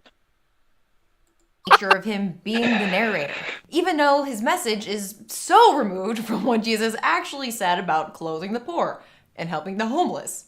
Just like Sargon assumes that the members of his audience won't question him because they're hearing something that they want to hear. What the fuck are you on about? His audience won't question Have you seen Sargon's comment section? So here's the Kirk thing, goes I through the fucking most- hate won't Trump. question him because they're hearing. That's what this is. This is just nonsense. Have you seen Sargon's comment section? People question him all the time. Like, what the fuck? Yeah. Yeah. Also, I follow Sargon on Twitter now under his new thing, and people are constantly questioning him. But then guess what he does? He brings up a point of why he's thought this way. He doesn't just go Nazi and then block like what Maggie would do. It's He just with them. This crate of beer that I've got is good. I wonder how much dissent there is in her comment section. None. Fucking no. No. You know, if you're gonna walk, you get your ass handed to you. I couldn't even walk my happy ass in there and not get banned. Yeah. Like, yeah. It doesn't matter. You got to keep lockstep with whatever batshit she's spewing. It doesn't matter what identity you are, even though they proclaim identities are the most important. Listen to the minorities, except if they're saying something I don't like. Then I use. So I will say one thing. I find that I don't get blocked by a lot of people I argue with on Twitter. It's very strange, especially YouTubers. They never seem to block me. It's because of their. I just get banned on Facebook entirely. If I had a pound for every time I've got a 30-day ban on Facebook, I would literally have several pounds. You need literally you put it up on your wall as like an accomplishment. Like, and every time you get banned, put a little star. I've got like the tally chart with the whiteboard. The only famous person to ever block me on Twitter was Piers Morgan, and that was it. But he's a What'd you say? You get blocked. What did I say? The person I've ever blocked is Yezen IRL, because Yezen IRL is a dick. He's a despicable person. Yeah, Piers Morgan was talking about how COVID was World War II, and everyone who didn't wear a mask was Nazis. Wow. And I just said, Piers, you think you're the Churchill, but you're actually the Lord Haw-Haw, who, if anyone knows history, he was the guy who used to broadcast Nazi propaganda. Damn. During the war, and then he blocked me. Then I got blocked by, is it Martin Lewis, who does that saving money thing in the UK? So that was an interesting day. That was to the point. That's a good comeback. Clap back. Oh yeah. But Maggie Mae Fish. Yeah, Maggie Mae Fish. Members of his audience won't question him because they're hearing something that they want to hear. Kirk Cameron assumes that his audience won't question him because they're hearing something that they want to hear. Who watches Untitled Christmas by Kirk Cameron who doesn't want to agree with him? Who's actually going out to watch it to disagree with him? Only Christian weirdos are even going to know who he is. Well, I imagine because the thing was, I know that these ideas from Kirk Cameron, cinema snob. Like no one's actually heard them until he spoke them into a movie. So you'd be like, "Oh, I didn't think of that thing that way before. I like Kirk, therefore I'm going to agree with him." Like that would be a very, very small minority in his fan base or whatever. Yeah. I just somehow $2.8 million worth of people showed up to watch this movie.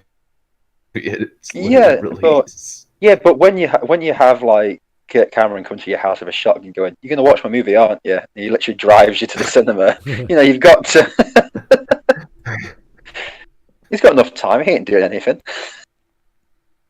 Yeah, it's only an hour 19, and most of it's filler. So what can you do? Of doing a critical reading of these Christian myths. Instead of doing an actual close reading, they just showed generic biblical imagery over a weird, vague, confusing voiceover. So you kind of feel like you're learning something. What he's doing is called Bible coding, which is when people claim that there's a secret message within the Bible that they have to decode. It's a way to make interpreting the Bible as complicated as humanly possible, so that the wait. Is Bible coding an actual thing? I have never heard of it. I Son of a Presbyterian. never heard of that either. Heard of that? No, it sounds like something you made the fuck up. Or well, I think it's more descriptive rather than it's like just describing what people do. Like she's saying, like people make it overly complicated so that people, like, so that the average person has to just defer to someone who's an expert who will tell them what it means. That I think that's kind of the point she's getting at. Oh, yeah, someone's read Dan Brown, haven't they? God's sake. Yeah. Apparently. What I thought of like immediately was maybe like the Da Vinci Code, or like she watched a movie. Yeah, that's Dan Brown. That's Dan Brown. That's Dan Brown. That's Dan Brown. Yeah. But not the verb, like coding. Like you could say like French coding. Like I'm going to interpret French in a new dialect or something like that. And that I could somewhat understand because we're talking about syntax. Or but racial code. Because I don't think of the Bible like the Enigma code. You know, it's not the same sort of stuff. Or the only time I can imagine that it relates to what Smudcast. I mean, in Revelations is kind of weird though. Like you can kind of look at some stuff in Revelations and it's kind like of almost 100% metaphorical. There are it gets a bit weird. There are the number. But there's the like number translation differences because of coming from the Greek and how many times it's been go through. Maybe the numbers. What do they mean? Well, no. The words. There what are do they mean? plenty so, of. like, the There are what plenty. do the numbers mean, Mason? What do the numbers mean?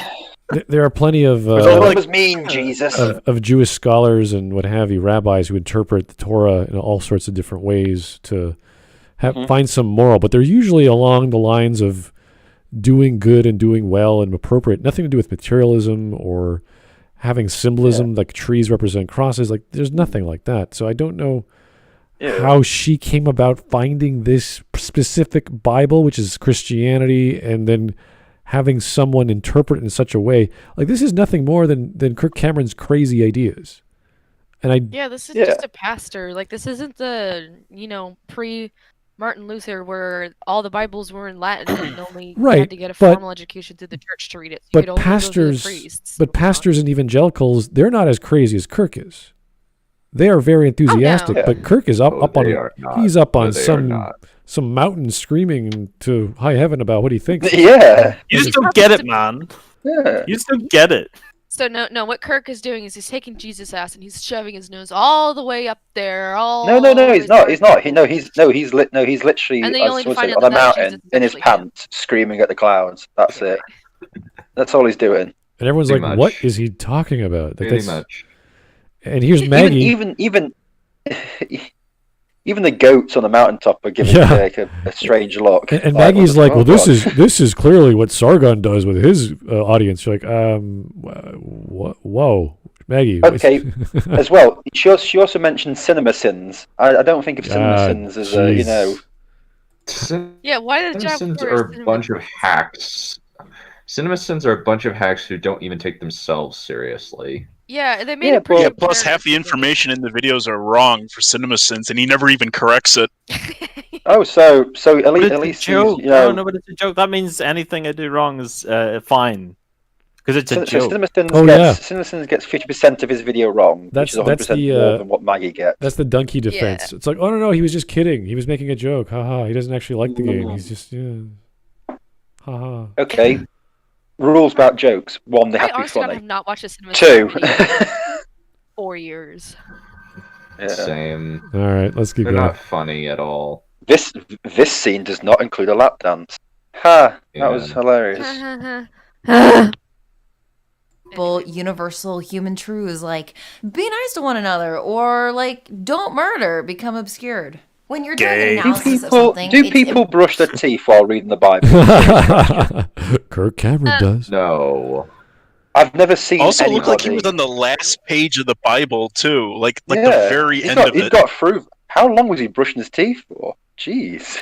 Oh, he sat down and he started at the beginning and then was brushing teeth at the end. With Dude, no... it takes people dedicated reading the Bible. With no water, with no toothbrush or toothpaste. It's all open, it's all dry. Yeah. What are you doing, buddy? You're doing it wrong. Yeah, I'll tell you something. I'll tell you something. Me brushing my teeth, it doesn't look anything like what is in the movies or stuff. There's toothpaste everywhere. It's messy. Or it gets in my beard. It's fresh, but it's messy. Yeah. Important to make sure the point that you're making is relevant to the quote you've pulled, or the image that you're discussing, or the argument that you're trying to maybe you should start doing that as well. But Kirk doesn't do this. How to do this. He knows that the human mind is really good at making connections where no connections exist. What CinemaSins, Sargon... Wow, what does that sound like? CinemaSins. I can kind of understand Sargon, but why CinemaSins? Do you think CinemaSins is right wing as well? Is she just jealous? Cinema. Also, can you say cinema? Cinema, not cinnamon. Cinnamon? But everyone's been saying cinnamon. That's a different YouTube channel. That's a different YouTube channel. I just want to know. She's literally everything she just said now. Everything she's just said can easily be put to her, because she just said the mind can make up connections where none exist. Yeah, like all your videos, Maggie. Literally all of them.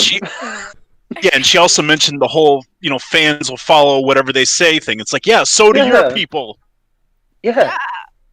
If anything, this is such a giant case of projection. Oh my god, she knows what she's doing too.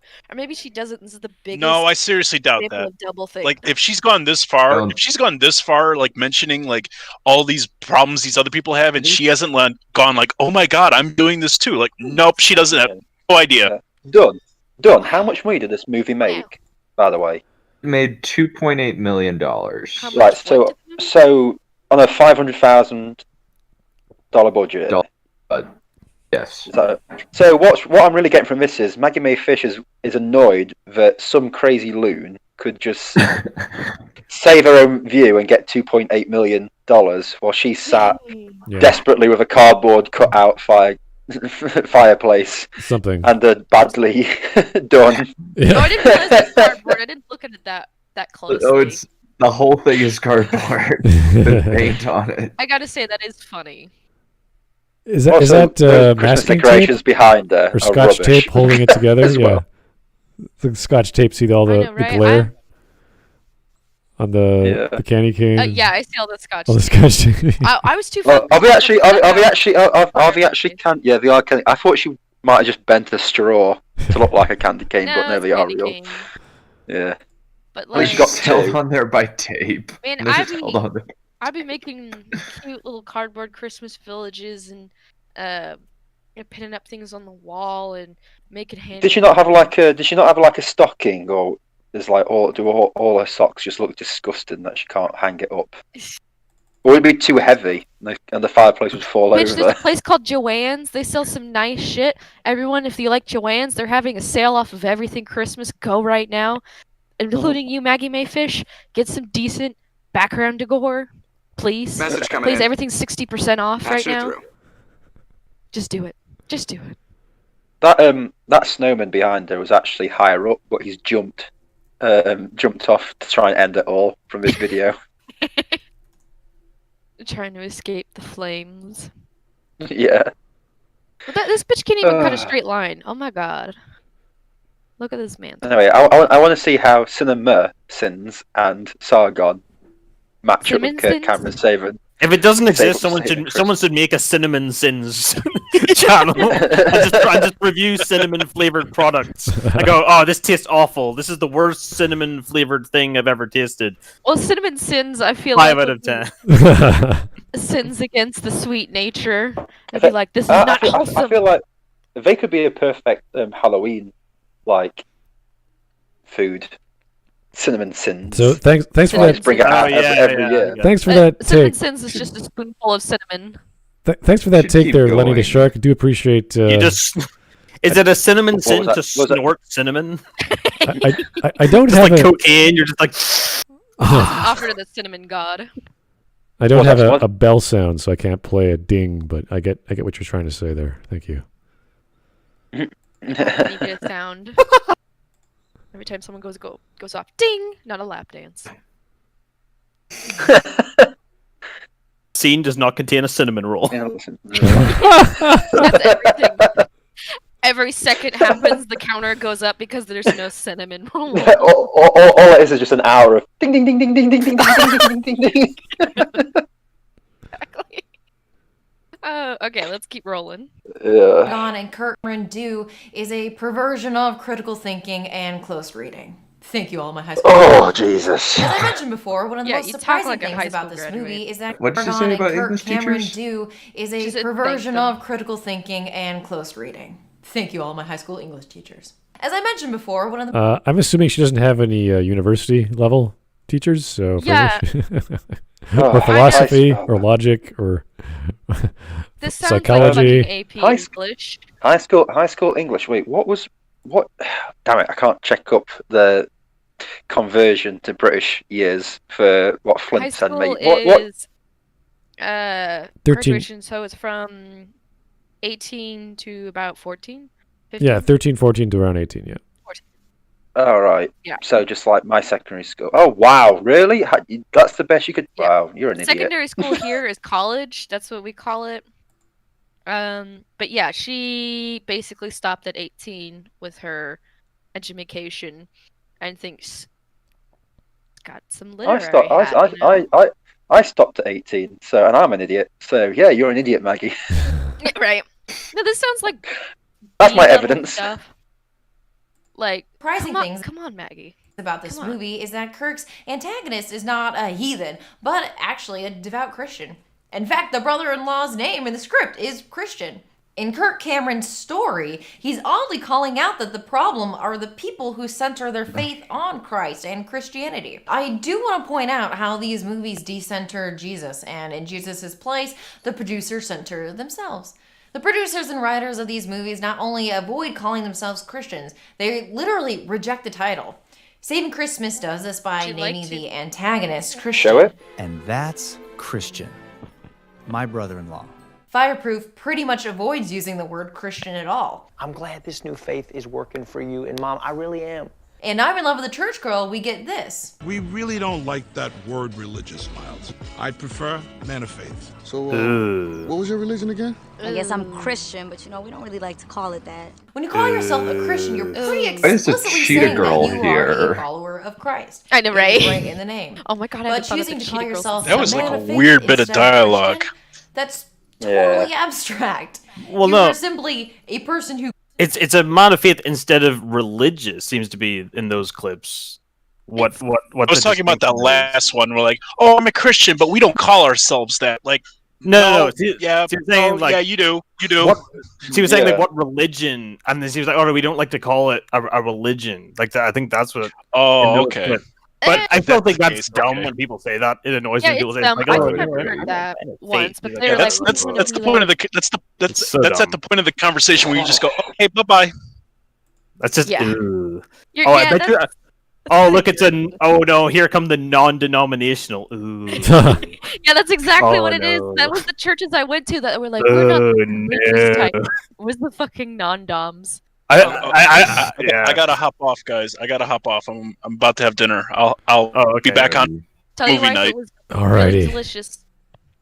Have a good one. Don't eat all the cinnamon roll.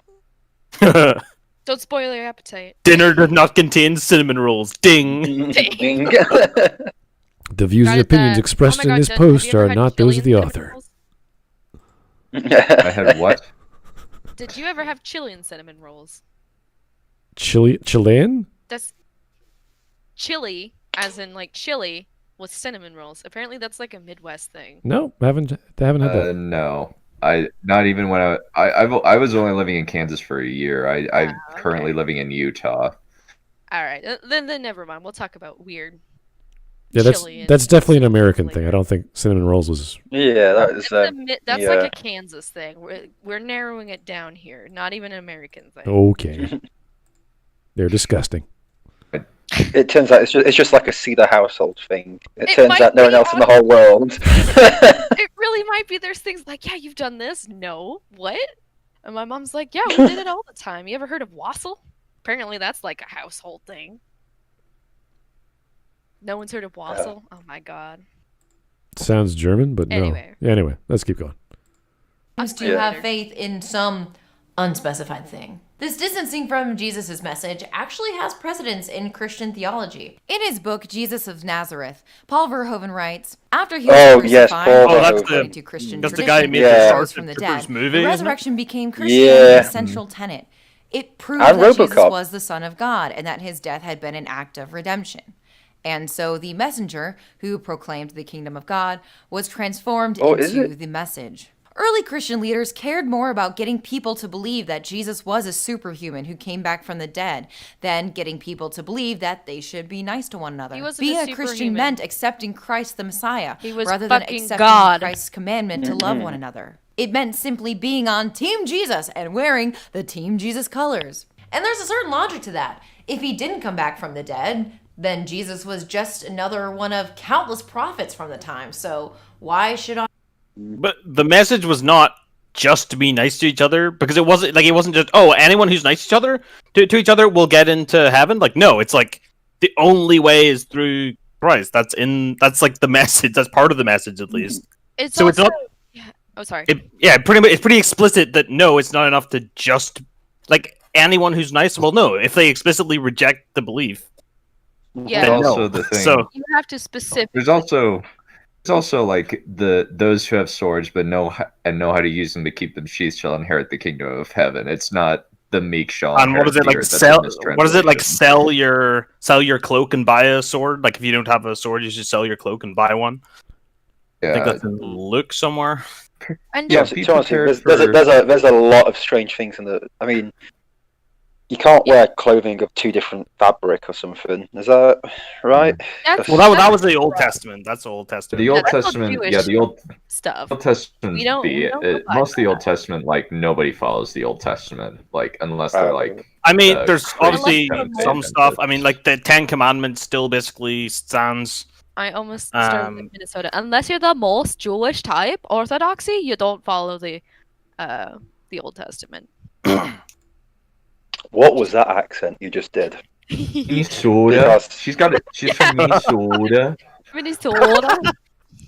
It slipped into it a little bit. No one heard it, but I kept rolling with it. I don't know why. Sometimes I slip into Canadian for some reason. I go. Boy. Oh yes, yeah, Minnesota, that famous Canadian. They're close. They blend, but. Oh, that reminds me. It's not only just about not being a dick, but like to actively be helpful. That's like the lessons it preaches. I hate when people say about Christianity is meant to be you're just meant to be like a wet fish and do nothing, just be nicey nice.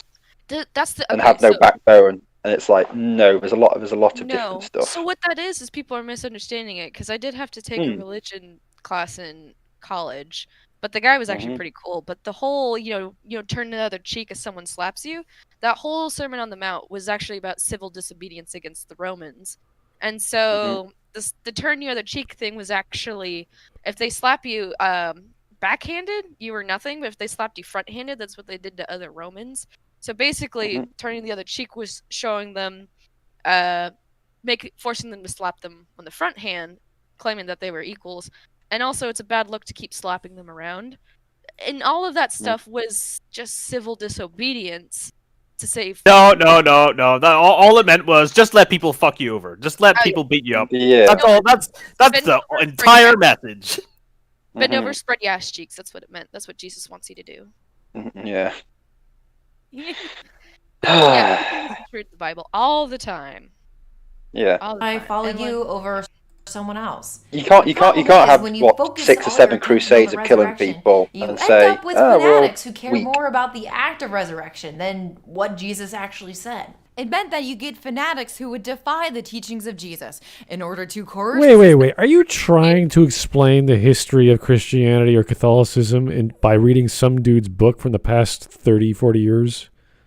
Yes, this is what she's doing. She's not as well as talking about the Inquisition, which the Inquisition was a terrible game. Nothing wrong. The Inquisition. Oh no, Dragon Age Inquisition. Yeah. I'm joking. The Spanish Inquisition though, they were fucking based. Oh yeah, the Papal Inquisition, that was fantastic. It was beautiful. They're based and rebuild. Quite based and rebuild. The best thing about the Inquisition was that no one expected them. Well, no, Dude. they actually did Yes. announce I got that themselves. joke. That actually like did And like the main send, weapon was fear. letters. Everybody expects the Spanish Inquisition. And the main weapon was fear. Fear and surprise. The three chief weapons. Wait, wasn't it more of a political tool? That wasn't even a religious tool. Yeah, it was. But There's a lot. There's a I lot. mean, in it there. was religious, but it was it was kind of a.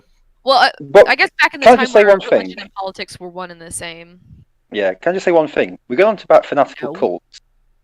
Bear in mind, you're talking about Kirk Cameron, Saga on the Card, and Cinema Sins, and fanatical cults. Right, yeah, the evil fascist YouTubers. Yeah. Yeah. Right. Yeah. I just. What are you Let's saying? see You're what not a fascist, are you? Well, they are wearing. Look at these people are wearing black. They've got the little sticks, obviously protesting something. You know. Well, no, it's the Charlottesville protest. That's what. No, it's the Charlottesville Black protest. Matter That's what it movement. is. See, they're obviously wearing black robes. A bunch Yeah. of white Black Lives message. Matter fans. Yeah. Marching to the monthly meeting in an old dungeon. You into joining Team Jesus. I mean, I have meetings in dungeons if I owned or a dungeon. forever burn in hell. For now begins the Inquisition. Oh my god, this is History of the World Part 1. What the fuck? Why are you? Oh my god. Let's show Mel Oh, why are Brooks. you- What a great idea. Yeah, Thanks, Maggie. When he first started talking, I went, "Is this Mel Brooks? What the fuck is she on about? Why?" I knew that stage piece. Mel Brooks is Jewish. Well, a lot of like famous Christmas shit was made by Jews. Yeah, but I'm just I like, if we're going to talk about Christmas, let's not bring in the most Jewish of Jews. That you know, Ever Jewed. The most Jewish Yeah. of Jews that ever Jewed. They need to have a Yeah. reality TV show where it's like, who's the most Jewish? And every week they kick someone out for not being Jewish. Also, can I just say something? Was it Beta who was talking about History of the World Part 1 earlier in the stream? And he said something about, oh, imagine if she brings it up. What? She did actually bring. I don't remember. Yeah, early in the stream, he mentioned History of the World Part 1. And he was literally like, yeah, that's like bringing that up in this video. And she's now literally brought up the exact same. Oh yeah, about the Last Supper. He was talking about the Last Supper in History of the World Part 1. Yeah, and now she's brought up the actual movie. Which is hilarious. Wow, that's unbelievable. See, I wonder see, what I her do pay opinion of attention to these videos. I wonder what her opinion of Christianity might be. Does she think it in high regard? Maybe. I think she thinks it's a cult. Like I think. Well, I think she thinks that real Christianity would be just being nice and just teaching people to just be nice. Oh yeah, Yeah. I think that's what she thinks. And then if it was just like my vision of what being a good person is, then it would be great. But because it's not, because it has like problematic elements, then it's not. Oh, her vision of Christianity as a whole is just standing in a field singing "Kumbaya," holding hands for eternity, and that's it. Any other thing, it's like, oh, you're part of a fanatical cult who doesn't understand the true meaning of stuff. Which is stupid. After his death during the formation of Christianity, Jesus' message was already made secondary to his resurrection. Now with the term metafaith, No, it wasn't. not only is Christ's message made Metafaith. second to his resurrection, but Christ himself is made secondary to this nebulous idea of faith. And the thing about faith... What is she on about? The nebulous idea of faith. Oh, this is another drink time. I'm got to go get another drink. Faith in and God, the faith in that Jesus died for your sins in relation to Christianity. That's what the shorthand is for. The saying most the word basic concept of any belief, spiritual, religious, whatever, is faith. It's not a nebulous concept. It's a personal thing. It's highly subjective and interpretive. Why you believe is entirely yours. And I get it. She doesn't understand it. fine. But if she doesn't equate it back to Kirk Cameron, she's literally just slamming religion as an idea. Yeah, this is all it is. This is just slamming Christianity. At this point, That's at this point in the video, yeah. It's just, I don't know why she went this route. Hey, listen. I'm an atheist, right? But I'm not going to start slamming other people's religions just because A, I don't understand it, and don't, right. Like some of the things. Like if Kirk Cameron wants to say present, if Kirk Cameron wants to say presents the shape of New Jerusalem, yeah, sure, whatever. Go on, man. Do what you want to do. You're insane, but but that's like that. One crazy guy, and it's fun to poke fun at that as a result. But even we could take one of her beliefs. I think she's pretty left leaning. She talked about being woke and this and that. But even those people, where'd you get that idea? Where'd you get that idea? What do you mean? She hates Sargon and all these other guys. But even with that philosophy, she goes in a circle because she doesn't understand the word right. Yeah. Also, she also really friggin' hates Rise of Skywalker, which generally is like. That's because nothing. Does she hate Rise of Skywalker because it destroys TLJ? Yeah, she does. I don't know. I haven't seen anything she said on the subject. Oh no, she hates the fact she went on a diatribe in her a brief diatribe in her Cats video about why Rey being a Palpatine is awful. It was great when she was nobody, even though that. Yeah, but what I was trying to say is that her concept of the woke movement or religion, you can equate to her beliefs in the same concept. You can poke fun at those things in the same way, and that's fine. We're all good at criticizing, but that's the thing that we don't understand with Maggie Mae. She's doing all the same crap that Kirk Cameron's doing, not on the same level, but still very similar. She's talking about media. Kirk's talking about his... Okay, Kirk Cameron's level 50. Maggie Mae Fish is level 49. There's not much difference. But, is anything Kirk Cameron said worse than RoboCop? I haven't heard anything. But here's the thing, I haven't heard what he's saying. Kirk's level 70. Maggie Mae Fish is 69. Nice. No, but the thing is, she's just talking over clips. I've not really heard anything that Kirk said so far. Other than main thing is looks like the skyline of New Jerusalem and no, but I only know that because you've told me, Dunn, that he said that. I've not heard him say it in this review. But the main problem with this video, I think you know what the main problem with this video is that there's no cinnamon rolls. Ding. I think another thing that's kind of annoying about this video is the fact there's not a whole lot of context for anything. Yes. She's just kind of saying it. The only thing that I've heard her say is bring out your finest linens, get the biggest ham. God gave us his material body, and so we celebrate with material things. Yeah. But apart from that, I think it's been a good it's been ages since I've actually heard Kirk Cameron say an actual word in this review for her to go again. It's just been literally heard. I think she did show a clip at the start. No, but she's showing clips of stuff. No, but I think she showed a clip for the showing the presence as the city thing. Yeah, she showed that. Yeah. Oh, yeah, true. But what I'm trying to say is it's been ages since Kirk said anything. And I've not. In fact, I think Mel Brooks has said more in this video than Kirk Cameron said. In the last 10 minutes. Well, it feels like 10 minutes, but it's really only been a minute.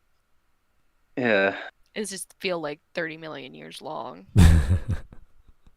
It is totally unprovable. It's totally invisible, internal, and personal. If the entire basis for your belief system is just the word faith, then you're not actually saying that you believe in anything. Faith in what? These movies have... Wait. Okay. When you have faith, that's where the conversation ends, because you are saying, this is what I believe. And there's no rational, empirical basis. Unless there's a way to test it. Because you can have a belief in a thing that you could test, but you just don't. Sure, but... So you can say, I have faith that if I walk off this cliff, I won't fall. And you can only prove that you have that faith by walking out. If you walked out off a cliff, that would prove that you had faith that you wouldn't fall. Faith is just the fact that is the end. Yeah. It's so just because some people don't spread it all over social media and shout to the high heavens about how much they love God or about doesn't mean we don't have faith. It's supposed to be a quiet thing. Like the Bible directly says you're supposed to pray in the closet, not wail on the floor in the synagogue. But like, also it. Well, it also says like to spread the word to all the four corners of the earth and everything. So it's obviously like spread the word, but like it also says spread the word, but don't be a don't be a virtue signaler, essentially. Yeah, Maggie, if you're upset that people have faith quietly, why don't you just like suck on a one? And they're like, oh well, what is faith? Well, the point of faith, like even with people trying to prove whether God or not exists, it goes against the idea of free will. If it was definitive, we could ever prove God. This is what people believe in it. It depends who you ask. It depends on who you ask, but I'm saying like in general. It's such a wide range. Religion is one of those really wide varying thing. Yeah, I suppose so. I suppose this is what I've come to. Like you said, you've got Kirk Cameron on one side, and then there's a completely different side, to religion. But it does feel like it. Yeah.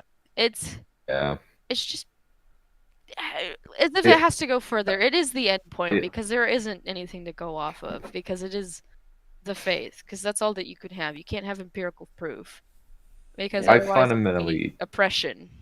There would be no other way. Like just by virtue of the fact that I'm LDS, I fundamentally disagree with Kirk. Religion. I just like your diamet. Latter-day LDS Mormon. LDS Mormon, whichever. Like Latter-day Saints. Okay. Yeah, like the fact that we don't believe in the Trinity. Period. Like we think the Trinity's BS. By the Nicene Creed. Oh no! We believe in Christ. Yeah, we believe in Christ. But Mormons that came knocking on my door one day, and my boyfriend went out and be like, "Nah, we're cool with it." But my neighbors were too cowardly, and we're like, "Okay, what? Oh, you want some literature?" And they came back like the next day, and they no longer answered the door when I knocked on it. I had to call them first because they couldn't say no to the Mormon kids. Anyways, yes. They always send like over the hottest girls here, the Mormon church. They always send over the really hot Mormon girls over here as missionaries. It's like, damn, you almost got me. What age Mormon girls? Like the same age as me. They're like okay, like 19, like 19 at youngest. Well, I'm 24, so like well, the ones that came over were definitely like school age around my area. Or the Mormons, and so I immediately thought of that, and I was like, No, I think it's like because it's like obviously overseas, and it's like a long way, so it's like adults. So. Where are you from again? I'm from Northern Ireland. Okay, I forget. Yeah, I have a the good part of Ireland. Yeah, the best part. Yeah, the minimum age for LDS missionary for dudes and 19 for sisters. I'll say one good thing about COVID. Maybe they're Jehovah's Witness. It stopped people knocking on my doors. It's great. Unless you ordered something. Spread your religion on me. Yes. Yeah, that's strange. Yeah, if I order a takeaway, that's perfectly fine. But no one else is knocking on my doors for anything. No Jehovah's Witnesses, no Mormons, no. What, you don't ever have like Church of the Cosmic Elvis, or the Church of the Flying Spaghetti Monster. Yeah, I actually have had someone knock on my door about that. Legit. Oh my god. Yeah, it was my rugby coach. He was making a joke going around the town doing it as a joke. And he decided to start at my house, and I was like, why? I don't know, the people that end up in your house, Hawk, all these stories you tell us, I swear to God, you're like a Yeah, everyone's doing their main quest through my house. Yeah, that's what it seems like. No understanding of the golden rule or any other unifying concept. There's no guiding principle about how to live your life. By calling themselves men of faith, but never identifying what they have faith in or what that means, they're giving themselves the freedom to shift their belief system from one moment to the next, depending on what material thing they want to gain in the present. Now see Christmas through new eyes. These movies are philosophical. That is really creepy. Okay. Yeah, that was yeah. Show us the complete context of that scene, Maggie. No, okay. Yeah, but out of context, you're like, what the hell is going on? I was expecting to say, "See Christmas through new eyes," and like raise a platter just with 2 eyeballs on it. Yeah. What is going on? Kind of creepy. It is kind of weird and creepy in a lot of ways. This is why she needs to like let the clips she show have more like speaking in it, so we can actually get some sort of context. Because otherwise, we're just Maggie, getting cut out the diatribe about Sargon and let some more footage roll. I think that would balance out the length. Well, she did mention the golden rule. So golden rule is found out throughout virtually every culture and religion on Earth. Oh, do unto others. It's pretty much standard in every holy book, every culture, every form of etiquette.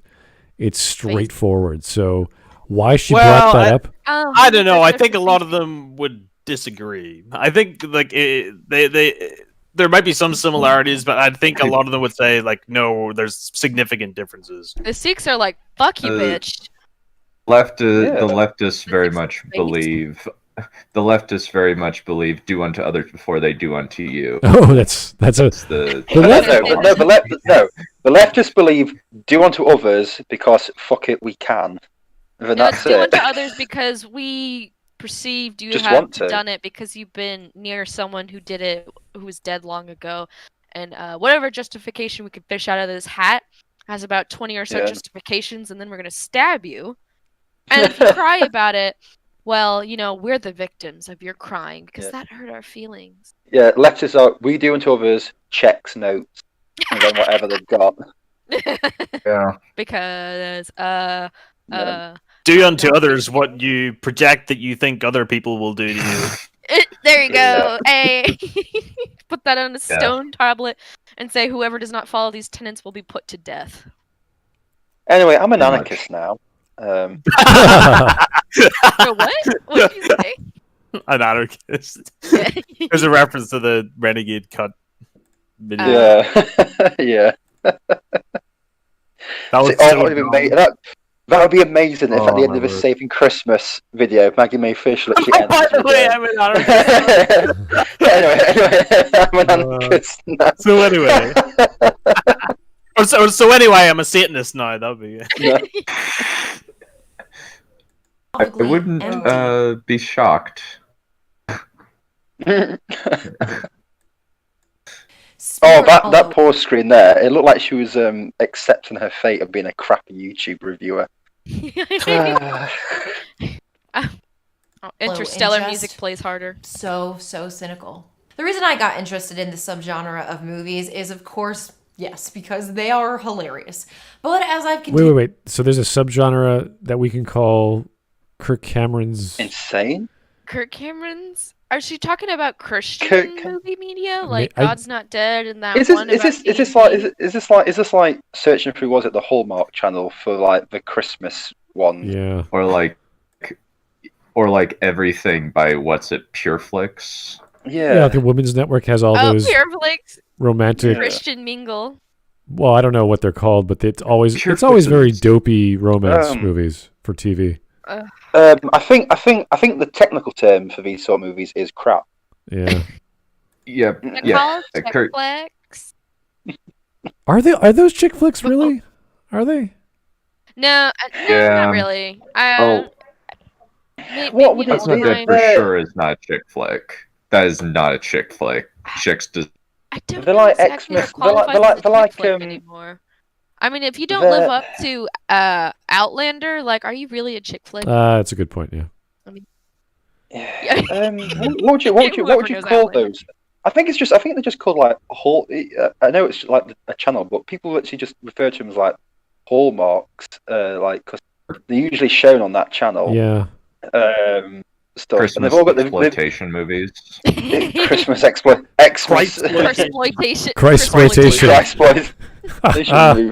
Yeah, but they've all got the same like production values and filming tech. You know what I mean?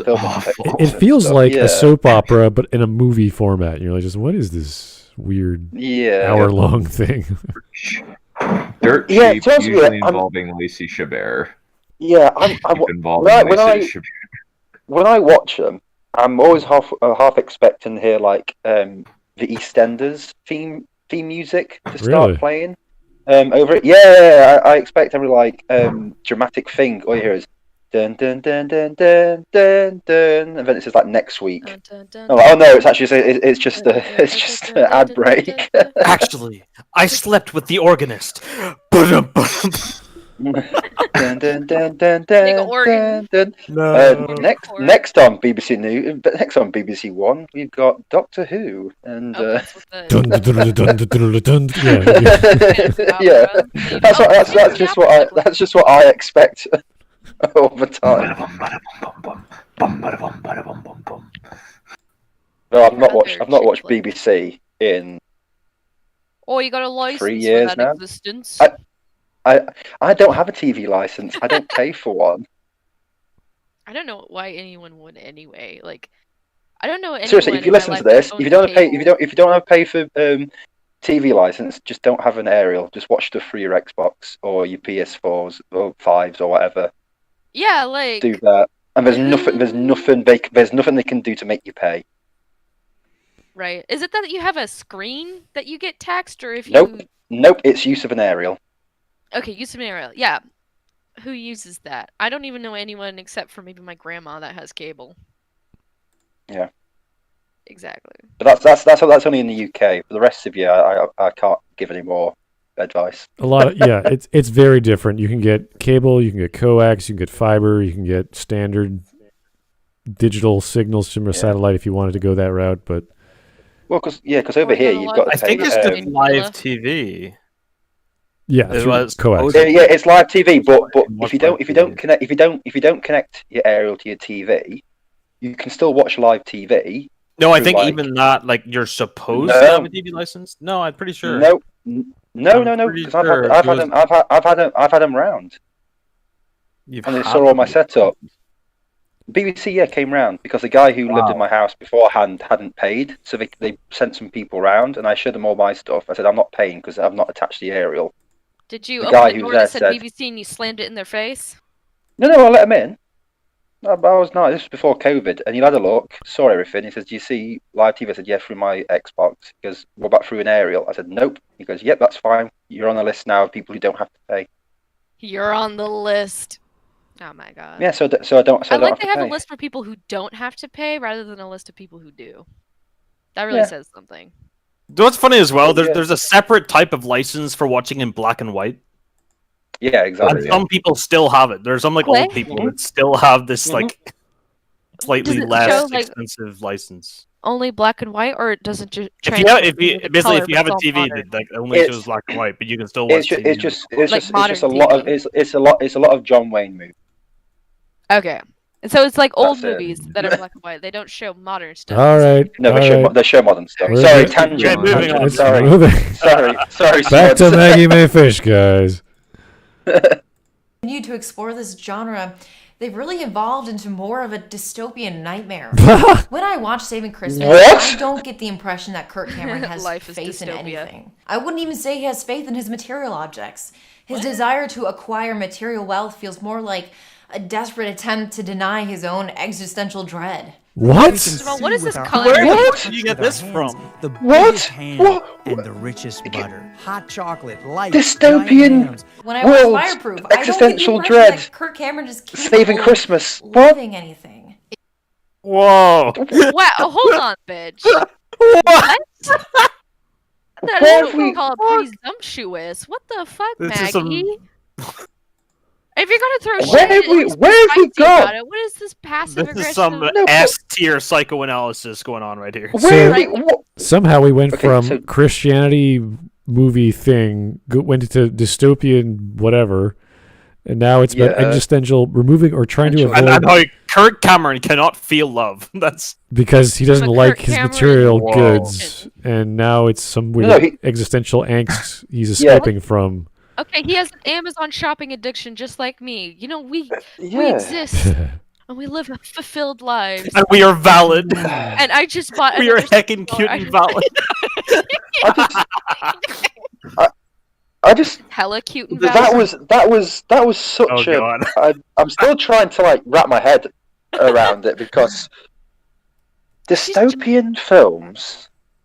Let me Existential dread. Let's just go Saving back. Christmas. I'm gonna go back and from see This is Harry Potter and the audacity of this fucking bitch. Acquire material is more like a desperate attempt to deny his own existential dread. Things we can see with our eyes and touch with our hands. The biggest ham and the richest butter. Hot Deny chocolate, his own lights, existential giant dread. hams. When I watch Fireproof, I don't get the impression that Kirk Cameron is capable of loving anything. Okay, Fireproof's a little different than I think his other film. Fireproof's a bad movie. Wait. What's so Fireproof is a different movie? Yep. Right. Okay. So Kirk why is Cameron she made and directed? Okay. What's it Kirk about? Cameron made. It's basically about a marriage that's falling apart, and it stars Kirk Cameron. That is the extent of my knowledge. Okay. Right. So the way he acts in that movie is going to be completely different to the way he acts in Saving Christmas because someone says it's two completely different movies. That's like me going, well, you know, like the way that I don't know, Michael Keaton acted in Batman is completely different to the way he acted in Beetlejuice. It's like, because of two different it's called movies. a performance. Yeah, it's called acting. Some people are good at it, some people are bad at it, but it's still acting. Cameron would be pretty great at it, but so apparently that also made money, 33 million, I believe, profit, but it was liked by Christian critics or whatever. So he has his niche. He's giving the people what they want, and which are bad films to the rest of us, but the people who like it, obviously they enjoy it. So good for him. But they're really cheap and awful. Yeah. They're really cheap and awful. But, like, the only Christian form movie I think of that was probably The Prince of Egypt. Prince of Egypt is awesome. But that's because it was made by DreamWorks back in the day. Yeah. Back in the day. But I'm still on the dystopian bit. I still want to know why Saving Christmas is the dystopian. entire city is dystopian. She's saying is New Jerusalem a dystopian city with all its presents and? Yes, because it's in the Middle East. That's what she thinks. It's dystopian because of all the Jews. Does that mean we're living in now? Is Maggie Mae Fish literally one of those people who's like does a review and then just goes like, anyway, about them Jews? It's like, oh my god, Maggie, where are we going with this? Oh no. That would be a very interesting video. I would watch that video. Anyway, about those Jews. I'm an anarchist now. Well, see, he can get away with it because he's black. Yeah. I don't think so. Is he actually? No, I don't. No, he just jokes about being like black. He says like, "Oh, well, I was kind of black because of his avatar." Well, he sounds like a white skinny boy, so that's why I was like, well, let's just see. Can we just? Yeah, I've actually seen a picture of Bears now, and that was quite impressive. Let's see where she goes with this fireproof thing and. Oh my god, we're halfway done. Oh my god. It's all discussions of the material things that they hope will fill the massive hole where their love should be. And when I watch I'm in Love with a Church Girl, I don't get the impression that Ja a wedding Rule ring loves the is Cheetah shows no love. You gotta get it. I gotta take this one. I'm sorry. I get the impression that he's going through the motions, putting on this little show to create a narrative for the cops so that he can get away with his crimes. It's all about acquiring stuff and hoarding things and desperately denying the fact that life is impermanent. Of course, no discussion of Saving Christmas would be complete without talking about Liberty University. Just as Kirk tells the audience that it is very important for Kirk Cameron to have lots of money, an education at Liberty University will teach you that it is very important for Liberty University President Jerry Falwell Jr. to have lots of money. In the past year, a lot of shocking stories have come out about Liberty University and Jerry Falwell Jr., including this one by Politico, in which a senior university official with inside knowledge of Liberty's finances says, "We are not a school. We're a real estate hedge fund. We're not educating. We're buying real estate every year and taking students' money to do it." Oh, so like normal universities then. Okay. Yeah, right. Can be fined $25 for attending a dance, or $250 for attending a party with alcohol. Which is extremely weird because Saving Christmas extremely based. It's a party where people dance and drink alcohol. So if they scream that is not a party I've ever been to. Everyone in the audience is automatically fined Printer the $275. I don't know how math works. I skipped that. It's apple juice. Yeah. It's fine. It's apple juice. I don't know. All right. Maggie, it's okay. Math is subjective. Oh, here's a Fran Mataraki. Is this dude just the Christian Neil Breen? No, I wouldn't go that far. That's a bit. No, Neil Breen is a special level of.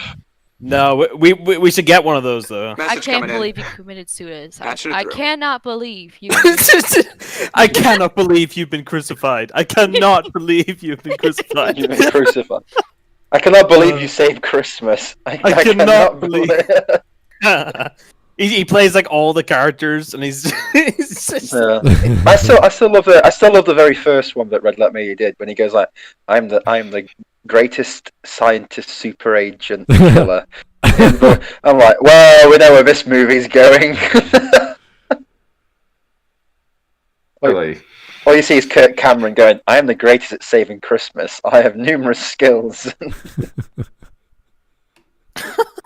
I just right. Part in the Bible, or is it Bible? One theme. Oh my God! Oh, shut up! Shut the fuck up! Oh, she's so quirky, guys. She knows. This is the part where we display our powers. Let's insult an entire religion's holy book, shall we? That's fantastic. Thank you, Maggie. That's great. Yeah. Imagine, okay. Now do that same joke about Islam and see where you get with it. Ooh. Yeah. Draw a little like the Quran, or is it Quran? Draw a little silly picture of Muhammad. You know, that's a real good laugh these days. Yeah. Don't just because the vast majority of Christians can laugh it off because they know you're insane. Look, I hate you're it when people, fucking twat doesn't give you the right, you know. Ooh. I love it when Americans use that word. It's you think you said like okay, no. We're gonna go off on a tangent. Wait, what? What word? What? That twat was like the Americans say worst twat. word. It wasn't as bad as like cunt or fuck. That's in Australia. Okay. No, cunt is like the worst word, and then it's yeah, like in fuck. Britain, yeah. And then there's the gay I think word. unless it's apart from like actual slurs. Yeah. Well, anyway, like we're going on a tangent. We're going on a tangent about. That's why I said it was a tangent. Fraud thriving in U.S. churches, but you wouldn't know it unless you opened your eyes and saw, because fraud happens everywhere, especially like elections. Oh God! Oh no! Safe and secure. The elections are safe and secure. The Washington Post right-wing investigation on fraud into non-profit organizations revealed that incidents are either not reported at all, or reported but not directed to authority. Bad news like theft does not sit well with contributors. Yeah. That we hit over and over again in the series on evangelical movies is tax fraud and financial crimes. In the case of Liberty University, the preferred sketchy behavior seems to be giving sweetheart deals to family and friends of Jerry Falwell Jr. For example, Jerry Falwell Jr.'s son, I have no problem with Trey, their calling bought out a some Florida bullshit. property directly from. I got no problems with their calling out some shady bullshit Christian organization, but what does this have to do? Yeah, but okay, it's like there's shady stuff in everything. I mean, cinnamon rolls are like owned by the mafia. Also, like, despite the fact, the only connection here is the fact that Liberty University funded the movie. That is the only thing that's connecting it. That was excuse enough to. And the anger is Liberty University. And the anger is the university took money from students and then spent it on things that didn't help the students. Well, a lot of universities do that, and there's been a lot of people calling it out. Let's see what this organization did. They're technically a hedge fund for real estate, which is fine. You can do whatever you want with your money. They funded a movie which made money, which is good. So they made money. Mm-hmm. What have they done badly, though? What's the thing they hurt people at? Like, what's the negative aspect? They took young people's money. Really? How'd they do that? With a gun? Yeah. Yes. Exactly. It's like a religious gun. God will hate you if you don't come here. So when she says When she says they didn't educate them, I mean, did they literally not educate them? Were there no professors at all? No, Did nobody ever learn anything? Were there no lectures? They weren't indoctrinated with the same information I was in my liberal arts college. Therefore, they weren't educated at all. If they lost money and couldn't help people out that gave them something for a service, then that would be bad. They're not giving what they said they would give. But they're making money. Yeah. I don't care how they make their money. Yeah. I don't care if they buy like pineapples and ship them into whatever and make a profit. Like, I don't care. Whatever they want to do with their money and whatever the students are buying, I mean, they would. They wouldn't be there if it was bad. A lot of if there's only been a few people complaining, then a vast majority must have got what they wanted out of it. You want to go to not all Christian universities are that bad. Some of them can be like really great, like top of the line. Like mine was. I forget that every time that they were actually a Christian university because they didn't put it down your throat very often. Yeah, if they're gonna give you, they had great science programs. Give you the option to do a $250 dance or party. I was like, you don't have to do that. It's fine. Yeah. Let's see the problem here. Fucking cringy TikTok dance for the front page of the university. Oh god, they're gonna give me alumni money, and I'm like, wasn't my money enough? Raise directly from Liberty University. So the son buys real estate from the dad's company. That's not necessarily illegal or even sketchy, assuming everything is done above board and by the rules. But according to an expert quoted in Politico, while it is possible for a nonprofit such as Liberty University to engage in financial transactions, the most obvious regulation involves the nonprofit disclosing that the sale took place, which in this case did not happen. Oopsies, I forgot to report my crimes. Wait a second, you just said they weren't crimes. They didn't happen. Also, she has given more time in reading these articles. I think, she's saying the transactions themselves aren't crimes, but not disclosing them is the crime. Yeah, also, as well, she's contracted the actual thing, so there could be other stuff that she's picked out to actually talk about in the report. So she's good at cherry picking stuff. Yeah, right. Is with Trump in the White House, of course Falwell is emboldened to okay. Yeah, sure. So here's the thing. I fucking hate Trump. Oh my god. Jeez. Sargon. Did you say? Okay. Trump. Way to be alive. I didn't hear that. I didn't hear that. Let's hear it again. This did not happen. Oopsies, I forgot to report my crimes. And the thing is, with Trump in the White House, of course Falwell is emboldened to scam people in an online university. Because this university only existed because Trump was president. He embarrasses me every day. Yeah. How does that when did they start doing this? Oh, only when Trump in the 1970s. 1979 or something it said earlier in the video. How did Go back on Church. Yeah, because she shows a picture of it, and it says it's like 1970. 2013. That article's from 2013. Yeah, I know that article's from 2013, but when did Liberty Church exist? Well, let's look it up. Yeah, I'm going too far back. Let's just keep. Yeah, let's just keep going. Someone just look it up on Google. You can easily find. That's what I'm doing. I'm sure it's in the 70s. Is it Liberty Church or Liberty University? Liberty University. Okay, that's. Or is it Bibble? One theme that we hit, giving sweetheart deals. So the son buys real estate from the dad's company. There's an article from 2015. Or even sketchy. There's an article from 2015 talking about Liberty University. 1971 was when it was 1971. But there's an article from 2015 talking about Liberty University sentenced to tax evasion case or whatever. Okay. So that's before Trump was in office. But what did Trump do in office? It started in 1971. What executive order did Trump do in office that allowed churches or whatever, nonprofit, whatever you want to call them, to not do the thing? But they were already doing it though. That's the point. They were already doing it. They're already doing it. So what the hell does Trump have anything to do with this? I don't know. So if they setting up a university is quite expensive with things. So the fact they did it in 1971, what was Trump in 1971 going, listen, when I'm president in 2016, it'll all pay off. Don't worry about it.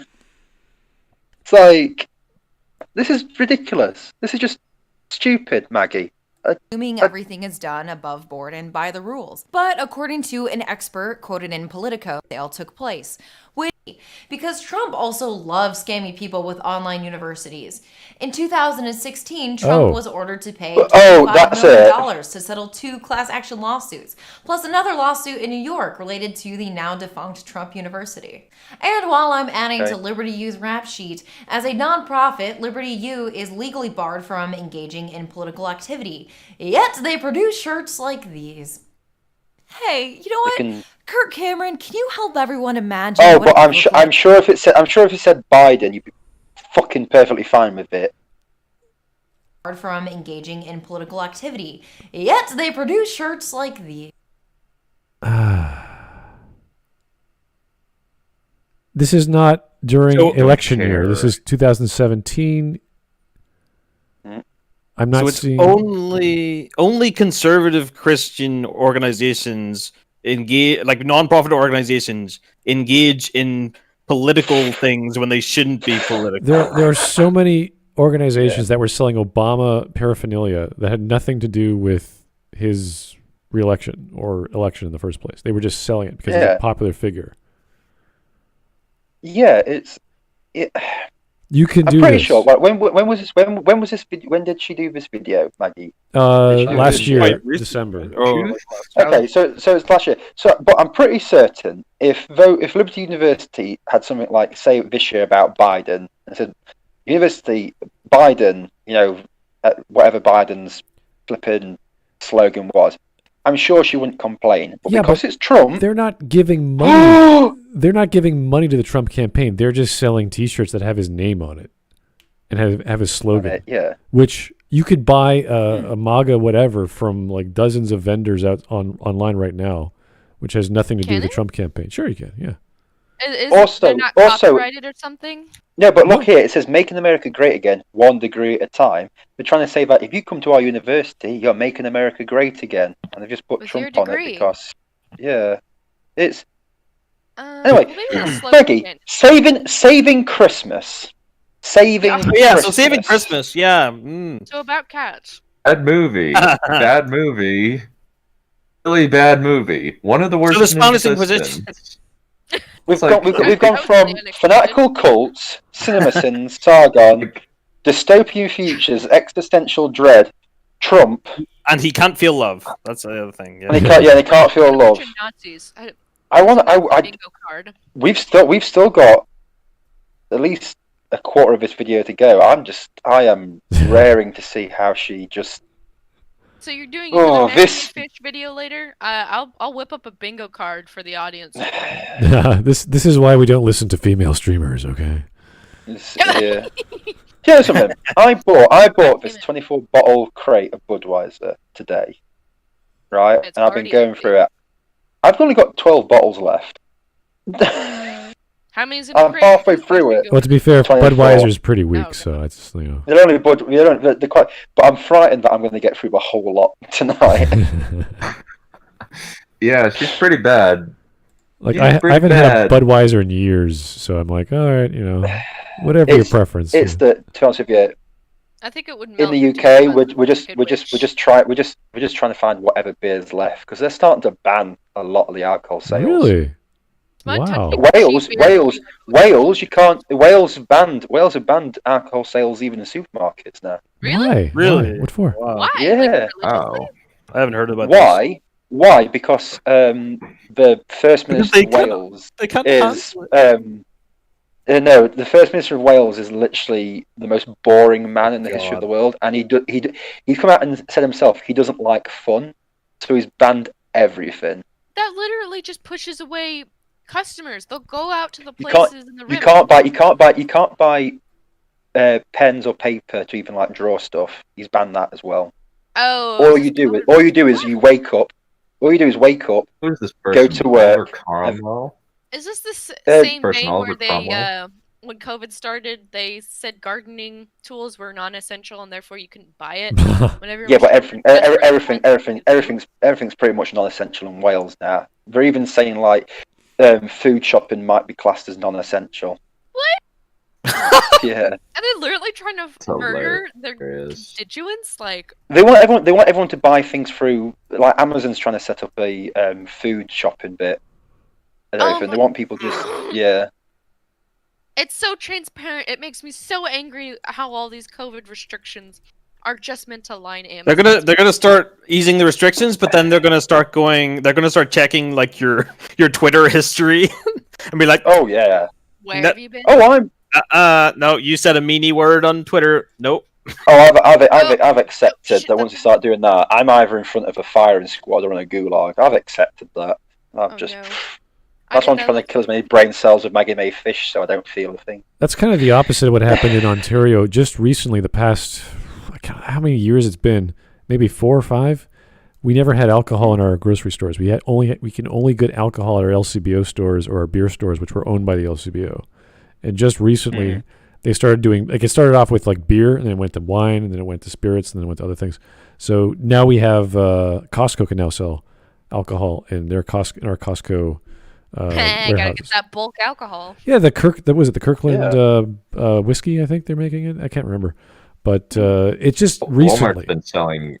And then in the Midwest, Walmart sells firearms. Walmart's been selling that stuff for a long time. I know. Walmart's been selling alcohol. What you have to understand in Ontario, the LCBO has the strictest laws in the world for importing alcohol into the province. So if you want to sell in Ontario, where Toronto is, and not too far away from Montreal and Ottawa, you have to wait like years just to get a proper deal going on with the province. But for whatever reason, we gave all our control to alcohol to the LCBO.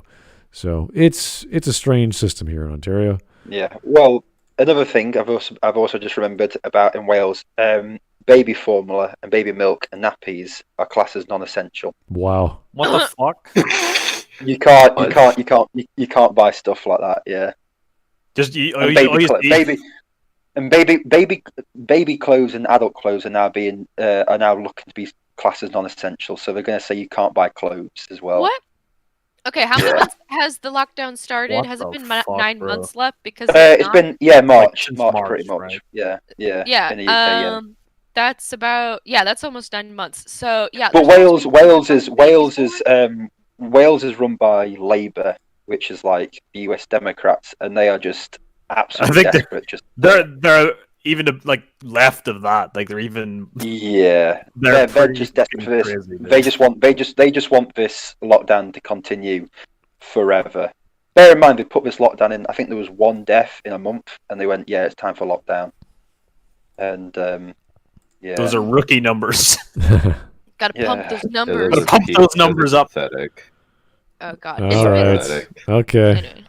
Right. Yeah, let's carry on with saving Christmas, because I've forgotten we were saving Christmas. How long ago in the video has it been since we actually talked about Christmas? Dystopian Nightmare was the last mention of Christmas. 2 minutes. Hey, probably. You know what? Kirk Cameron, can you help everyone imagine what it would look like if Jesus visited the Liberty University campus? Now, I want you to visualize this. Just close your eyes and visualize this. No, it wouldn't look. University, there's this fascinating way that a lot of the Liberty University staff seem to distrust and even resent Jerry Falwell Jr. You'll see these quotes where they reminisce on the old days when Jerry Falwell Sr. ran things. With Jerry Falwell Sr., you could feel his passion and love for the Lord and others. He knew everyone's name, their stories, their struggles, and was genuine and loving. And that love bled from the campus.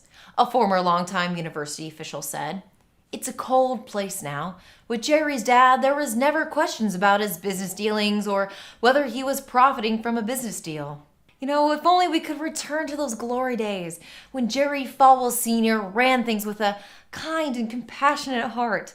Here, you know what? Let's listen to a few words from Jerry Falwell Sr. to just get an idea of what a true I don't care what he says. Give a shit. Here's Falwell speaking 2 days after 9/11.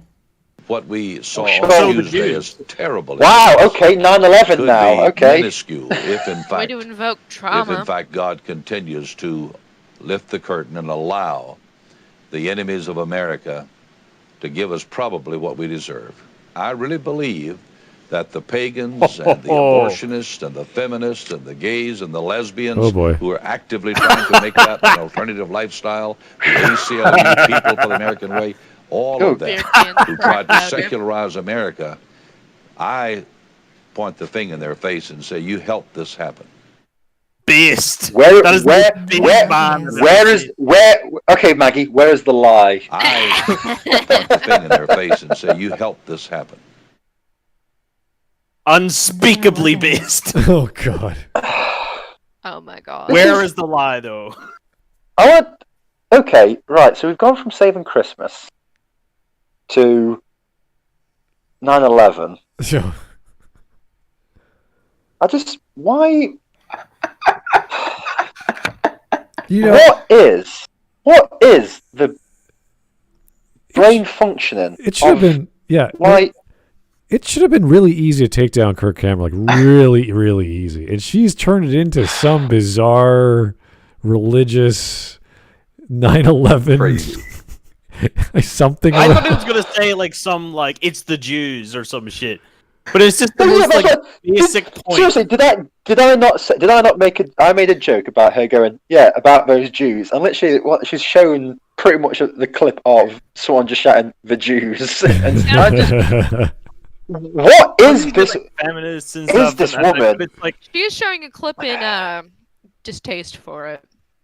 Yeah. Okay. What has Jerry Sorrell Sr. going on a mad rant on September the 13th, 2001, got to do with Kirk Cameron saving Christmas? What is? Because Liberty University funded this movie. Yeah, okay. Harvey Weinstein funded tons of movies and everything. We don't call those movies out for movies child she sex. likes. Yeah, but a lot of movies that she likes. I mean, dystopias. Existential dread, not loving people, Trump, 9/11. Okay, there's 5 things that have nothing to do with a crazy guy and a Christmas movie about she makes money from this. What am I doing wrong with my life? Maggie, you need to bring your eyeshadow up higher on your brow.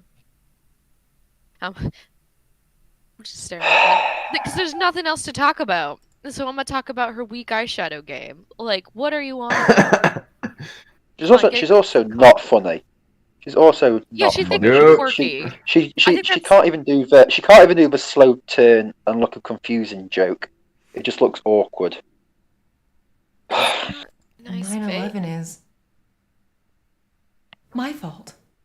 Oh no wonder it's all about Maggie, it is. Speaking of stories, it's a fun story. I understand why she can only get family that's been so commercial important to gigs. Liberty's growth and success is the Green family that owns the Hobby Lobby retail chain. They've given hundreds of millions of dollars worth of properties to Christian ministries and universities over the years. In 2017, the Department of Justice ordered Hobby Lobby to return millions of dollars worth of stolen artifacts that they smuggled into the United States from Iraq. What the fuck am I watching? What am I actually watching here? What to do with anything? Maggie, I don't fucking trust you at all to go with whatever information this is. So you just fucking stating it. You're gonna have to go on. Also, I don't give a fuck because it's coming out of your mouth. So shut the fuck up about it. Go back to Christmas. So about Kirk Cameron saving Christmas, guys. Hobby Lobby. It's got an ancient Iraqi artifact. This is the great, wonderful. Good for them. The rabbit hole that she has gone down. Where are you going, Maggie? I don't know.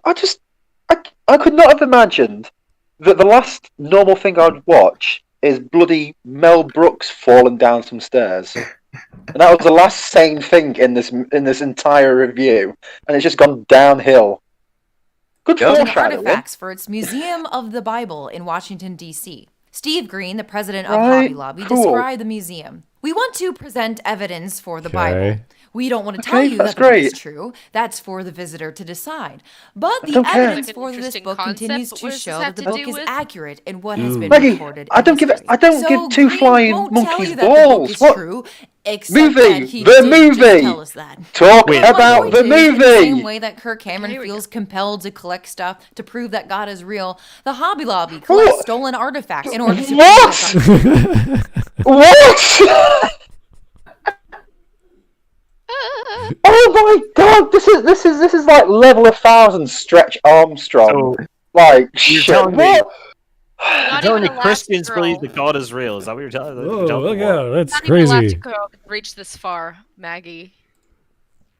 And you don't even have the favor of having a thick ass. Oh, So, like... I've seen midgets in supermarkets not stretched this much for things. Okay, this is ridiculous.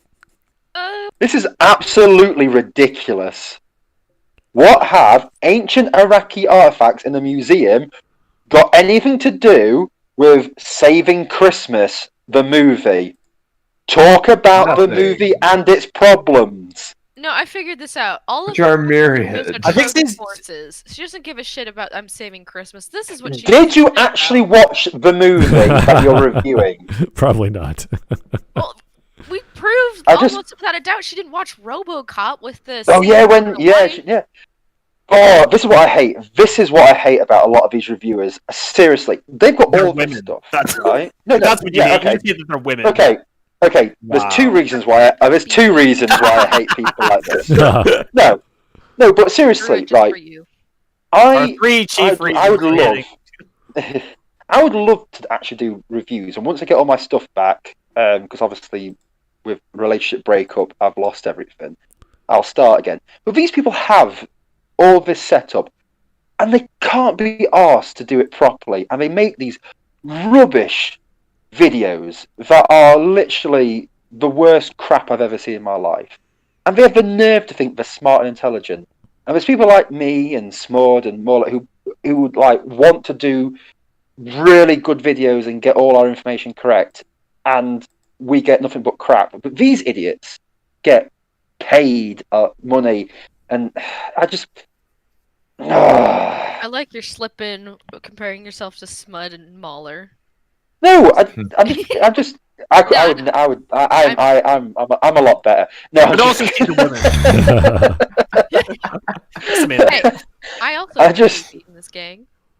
Yeah, but I'm just like, it just angers me so much because ancient Iraqi artifacts have nothing to do with saving Christmas. Get on with the movie and make your damn points about the movie. I do not care what Liberty University did. I never even knew of them before this video. I do not care. Or if you want to make a video about Liberty University, which seems to be what you actually wanted to do, then stop with this false advertising that this is about something that it isn't. Stop being a fucking coward. She gets into about the wolves you want to tackle, and don't go, oh haha, I'm reviewing a movie. To be honest with you, why is she even in Christmas like decorations? Just put like just put a hijab on or something, and then you'd be perfectly fine to talk about Iraqi ancient artifacts. Yes, he said very little about Christmas and what the problem with. Well, even if you're talking about like all of Kirk Cameron's movies. She hasn't really said anything about what they've done that's bad for Christmas, apart from the thing about the presents or like the symbolism is dumb or something. Kirk Cameron thinks Christmas is materialistic. Okay, explain what the problem with that is. Anyway, ancient Iraqi artifacts. No. She's worse. Stay on point. She's worse than Nostalgia Critic. Yeah. Yes, she's way worse than Nostalgia Critic. She's way worse than Movie Bob. I would rather watch her. At least with Nostalgia Critic's shotgun approach with jokes, one or two land. But only but at least Nostalgia Critic watches at least 10 minutes of the movie he's reviewing. Well, he normally goes through the whole movie in his reviews, Nostalgia Critic. He normally goes like scene by scene. Yeah. He'll skip like a good 80% though. Yeah, but it's not like I've seen his Event Horizon. I've seen on his Event Horizon video quite clearly. He's definitely skipped over a hell of a lot of things just to make a joke. Yep. All right. Even was it Fairy Joker even said? I still think I think he does watch the movies, but I think he just like skips over stuff in the review. I don't think Maggie does. My boys. I think Maggie just I think she actually doesn't watch. I think she actually skips when she's watching. But I think Nostalgia Critic skips when he's doing the review. Here's Alex Halo. I might need VTubers to save my sanity after this. I think I'm used to. I'm okay. I'm used to her by now, so this is nothing special. This is not even her best takedown. He's immunized from Maggie Mae Fish's madness. No, to honest with you, I expected the madness. I'm just like it was just such a shotgun blast to my face of madness. Well, the one that you watched was ridiculous because you're like, Maggie, come on, dear. That was ridiculous. That's just silly. Yeah. This is like, why are you wasting our time? What are you doing? Yeah, this is like, It's like at least with RoboCop one, she was talking about RoboCop. She didn't go, RoboCop's transgender because of ancient Persian artifacts which were stolen by Illuminatis in 1924 to fund a Christmas movie in 2017. Okay, It's not quite as bad as... Well, actually, 2017? 2017 is after Kirk Cameron's movie came out. Kirk Cameron came out in 2014. I don't even know when this movie came out. I've learned nothing about this 2014. movie. This is how much I don't know about this movie. All I know is Dunn's told me about New Jerusalem, and that's it.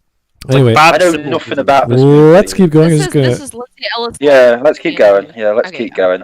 Prove that God is real. They have a view of the Bible as perfectly preserved, absolutely unchanged history. Where am I going with all this? Hobby Lobby's main goal is not to sell arts and crafts. Its main goal is to destroy reproductive rights in the United States. What the fuck? What the absolute fuck is this? I fucking hate it. Oh Maggie, why are you worried about... Okay, first things first, Maggie, why are you worried about reproductive rights? No one's going to have sex with you. Don't worry about it. You're safe on that part. But what Hobby Lobby wants to destroy reproductive...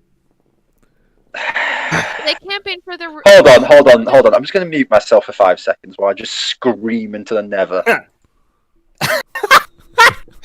He actually Dunn did it. This is so bad. This is so bad. Why are you Anyway. You know I've got new neighbours. I've got new neighbours, right? Who have just moved in yesterday. And I'm sure all they can hear right now is me just going, "What the fuck is this, Maggie? Are you fucking ridiculous?" You need sound mufflers in your apartment. You get some in my house. Yeah, in my house. Yeah. House? Oh god. Yeah, I have a house. Yeah, I'm high level porners. Yeah. Oh yeah. But yeah, where have we got to? Hobby Lobby. Reproduction. The United States District Court for the Western District of Oklahoma. Well, that's fucking Oklahoma. Yeah. Plaintiffs, Hobby Lobby stores, David, whoever, and other government officials, agencies challenging regulations issued under the Patient Protection and Affordable Care Act, as amended by the Healthcare and Education Reconciliation Act. Specifically, plaintiffs object to the preventative care coverage regulations mandated, which they allege forces them to provide health insurance coverage for abortion. Yeah, so this is your typical file suit for religious leaning groups. They do this a lot. Yeah. What year was this put in as well? Oh, it doesn't really tell you which year it was put in. I'm still just. Let's just keep going. We know this is useless, but my God. You know something? I'm really glad that my house has got smooth ceiling, so I can't hang myself. 2012, did you say? Lawsuit, which led to the 2014 Supreme Court ruling that allowed some private companies to deny birth control access to employees. October 2013, does that say? So Jerry Fowler Jr. and Hobby Lobby would have you believe that birth control was, and always will be a big-time sin, a central aspect of the that's called religion. Now here's Jerry Fowler's fucking job in the service industry. They all pay exactly the same. Go work for fucking Oh no, religious people against abortion. Yeah, okay, that seems to be a common thing that they do. I bet she has no problem with birth control. control. I bet she has no problem with Facebook or Twitter banning people for being quote unquote Nazis because they're a private company and they can do whatever they want. But if it's this, it's oh my god, their rights. Yeah, their human rights. And Hobby Lobby isn't a private company. It's like right, and they don't even have a big stake in the public discourse. They just sell craft supplies at a really nice, cheap rate. Yeah, on decent quality. Okay. The last time I ever went to a hobby craft at Hobby Lobby every month. The last time I ever spent any time at Hobby Lobby was picking up the girl I was going on a date for because she had to get crafts for her you went to Hobby Lobby with your date. Class. That shows real dedication. I didn't know. I picked her up from there. Oh, you didn't go through it. She was getting crafts for because she was a primary school teacher teaching nurse 4 or 5 year olds. That date didn't go. That date did not go well. Some girlfriend dragged their boyfriends to the mall to Hobby Lobby. Apparently, we will never guess what she will say next. I swear, we'll never guess. I'm only going to go into. I've seen this video, but I do not remember what she said. I'll make a bet in the next 1 minute she'll mention Nazis. Yeah, here's this interview from the late 70s or early 80s. Yay! There's a lot of difference. I look on birth control as a preventing of the advent of life by responsible, intelligent human beings who are trying to plan their families as they feel that they can properly take care of them. Yeah, you know what? I don't think these folks believe in anything. They pretend to have these deeply held ancient beliefs. They just said he believes in birth. I don't care if she says that Jesus said X, Y, and Z 2,000 years ago, or that Saint Nicholas punched some guy 1,700 years ago. But they can't even. I don't think that's important to the faith, over the course of 30 years. I don't think whether Santa Claus punched some guy is inherent to the faith. Whether they believe that or not. Most of the Bible quotes that people say aren't from Jesus; they're from his disciples. So, that's a lot more of the New Testament, anyway. Yeah, but Jesus doesn't exist in the Old Testament. I'm just going to say that. Yeah, it's the same way. Well, he said disciples. But... it's the same way we describe Socrates. It's Plato's Socrates. It's Marx's Jesus. It's their interpretation. So it's their interpretation. So that's what I mean. So it's anyway. Saving Christmas by Kirk Cameron. What? Oh yeah, Saving Christmas. I'd like to know about the movie. I don't give a shit about blokes who wear the same jackets with similar looking ties. Also, what is talking about their things? What does birth control have to do with Christmas? I don't. Not even just the movie, just Christmas in general. Wait. The closest I could get to it is it's pretty cold, so you're gonna snuggle up to somebody. So what if Jesus was aborted? That's the question. This whole argument comes from the stance as if that people have a right to birth control, like a human fucking right. Okay. No, I don't care. I don't care about this conversation. I don't care about the conversation of birth control on a fucking Saving Christmas from Kirk Cameron video. I suppose that moots any other point that you would ever try to. That's it. There's no reason to talk about any of this. All right. What the? Let's keep going. Seriously, Tyler, Tyler Preston. Maggie must be a Lovecraftian god because she's driving us into madness. She's up there, I'm sure. When you get my voice start to go a bit higher, you know that when you start to make Hawk sound like a woman, you know you've really Oh, here's a great name, Joss Thoughts. Hey, Josh. It appears she is more worried about dismantling Christianity rather than discussing the movie. Sucks to see Christians attacked for no reason. I know, this is obviously a hot topic in America. Yeah. They always have the whole abortion. Was it Roe versus Wade or sort of a discussion going on? Yeah. So it's nothing new, and why she's bringing this up when it has nothing to do with anything that Kirk Cameron has said in his film is a little, well, you know where she's coming from, at least. So this is when she's a fucking coward, and that she won't actually brand her videos for what she actually wants to talk about, which is this. Hold on. Yeah, Dunn, have you watched the Kirk Cameron movie? I have watched. I haven't watched the movie, but I have watched Okay. Cinema Snob's 40-minute review of right. it. Does he like in the other review, Cinema Snobs, does he mention anything about reproductive, like abortion stuff? Does that ever really get brought up in the movie? Nope. That is not right. even Okay. So why is she bringing? Because she's a political grandstander who wants to just bring this up because she's pissy about it. It's the meta narrative. Oh. We've established it. She's a clout whore. Okay. Yeah. Oh, she's definitely something. I'm just trying to figure out which word to describe her. She's a thought. Yeah. Oh no. Do you know something? Not with that makeup, I think even drinking all this beer, Message and coming then probably in. going out tomorrow and buying Patching more it to through. like destroy the memories of the stream. I still wouldn't go near her. That is literally Jerry Come on, Falwell let's Jr.'s just keep dad going we with were talking whatever about. crap she's I bring got up because Falwell Sr. to show that the problems at my Liberty brain's melted. University It doesn't really aren't matter the anymore. result of one single person. The What? educational raw at Liberty University extends So this is a beyond point about Falwell Liberal Jr. University. Hang on. What does? Oh, hang on. What does anything that the senior guy said have anything to do with like tax evasion and shit? Oh, hold on. Yoshi did it. I have to go back into watch together. I got kicked out for some reason. Okay. Well, since Yoshi committed tax evasion, they thought that it would be okay for them to get away with it too. But all right. Oh, here's Roan Harushan. Man, Maggie must be on some of that deep stuff. I don't know. She's on Agenda World, and she's always been on Agenda World, and she's never stopped. So, I want to know who her dealer is because I want some of the shit that she's smoking just to get through this lockdown shit.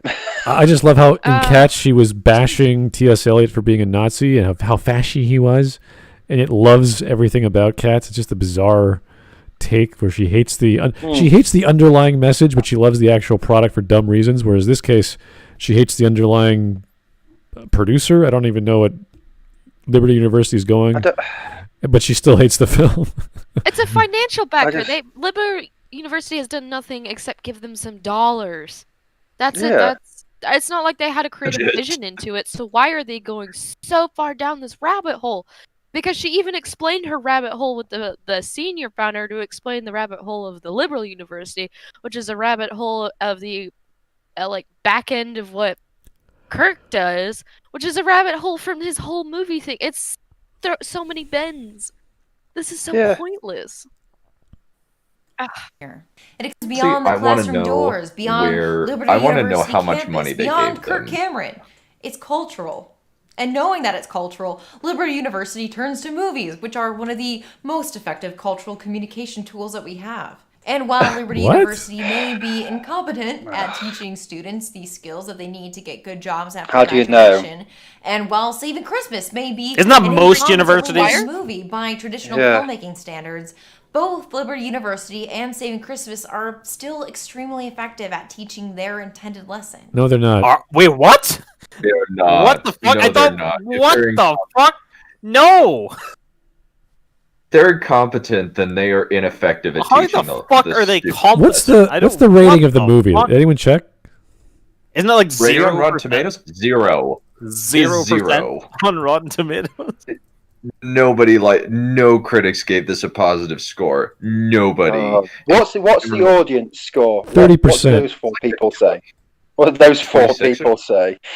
Let me see.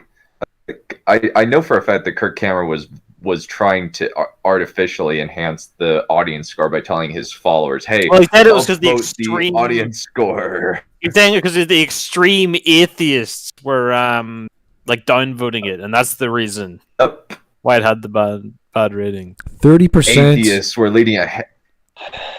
Gave it 22,138,000 people voted it 30%, and 19 critics gave it 0. Right. Okay. This is not an effective method of communication, at least for this film. No. Also, the thing is, Kirk Cameron told his followers to upvote the audience score on Rotten Tomatoes And the best he got was 30%. And like said that it was an 8. Yeah, the best he got was he like apparently like he like even had like a thing of like him holding up tomatoes with 92%. Like apparently it got up there before like people like said no F you and downvoted it. And he's like, bunch of people didn't even see the movie. You didn't care if your followers saw the movie, so Kirk Cameron, up yours. Yeah, I just That lesson just happens to be how not to learn. Don't ask questions. Don't be curious. Don't show compassion for anyone else. I'd like to talk how is it about effective, though? another extremely narcissistic character who has delusions of grandeur. Yeah, she's called and also Maggie. happens Yeah, to she's be- called Maggie. In Star Trek V, The Final Frontier. What? Spock What? What the fuck? He's a narcissist. What is happening? What is this? What the You heard fuck is it. actually? Spock What the Bones. fuck is actually going on? What the fuck is going on? Oh my god. How did that? Okay. So we've gone from dystopia, existential dread, not loving people, 9/11, Trump, ancient Iraqi artifacts, Hobby Lobby, reproductive rights, to Star Trek V.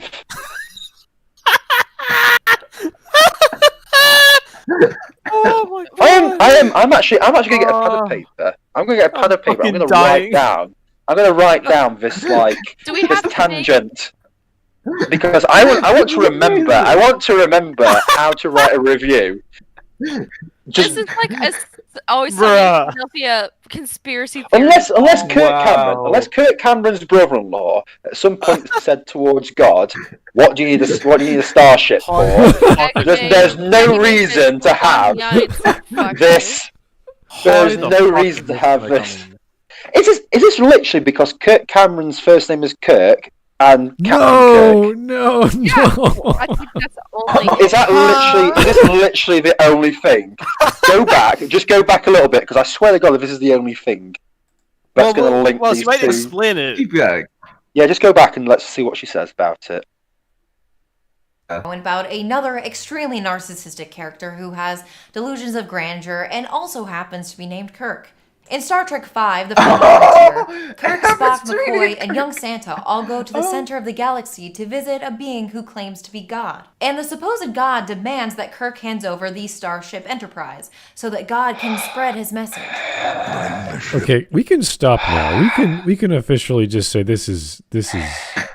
I want to see where she goes with it. Yeah, I want to see where she goes with it. I just want to see where she goes with it because it's now got to the point where it's like it's so insane. Yeah. I've got no.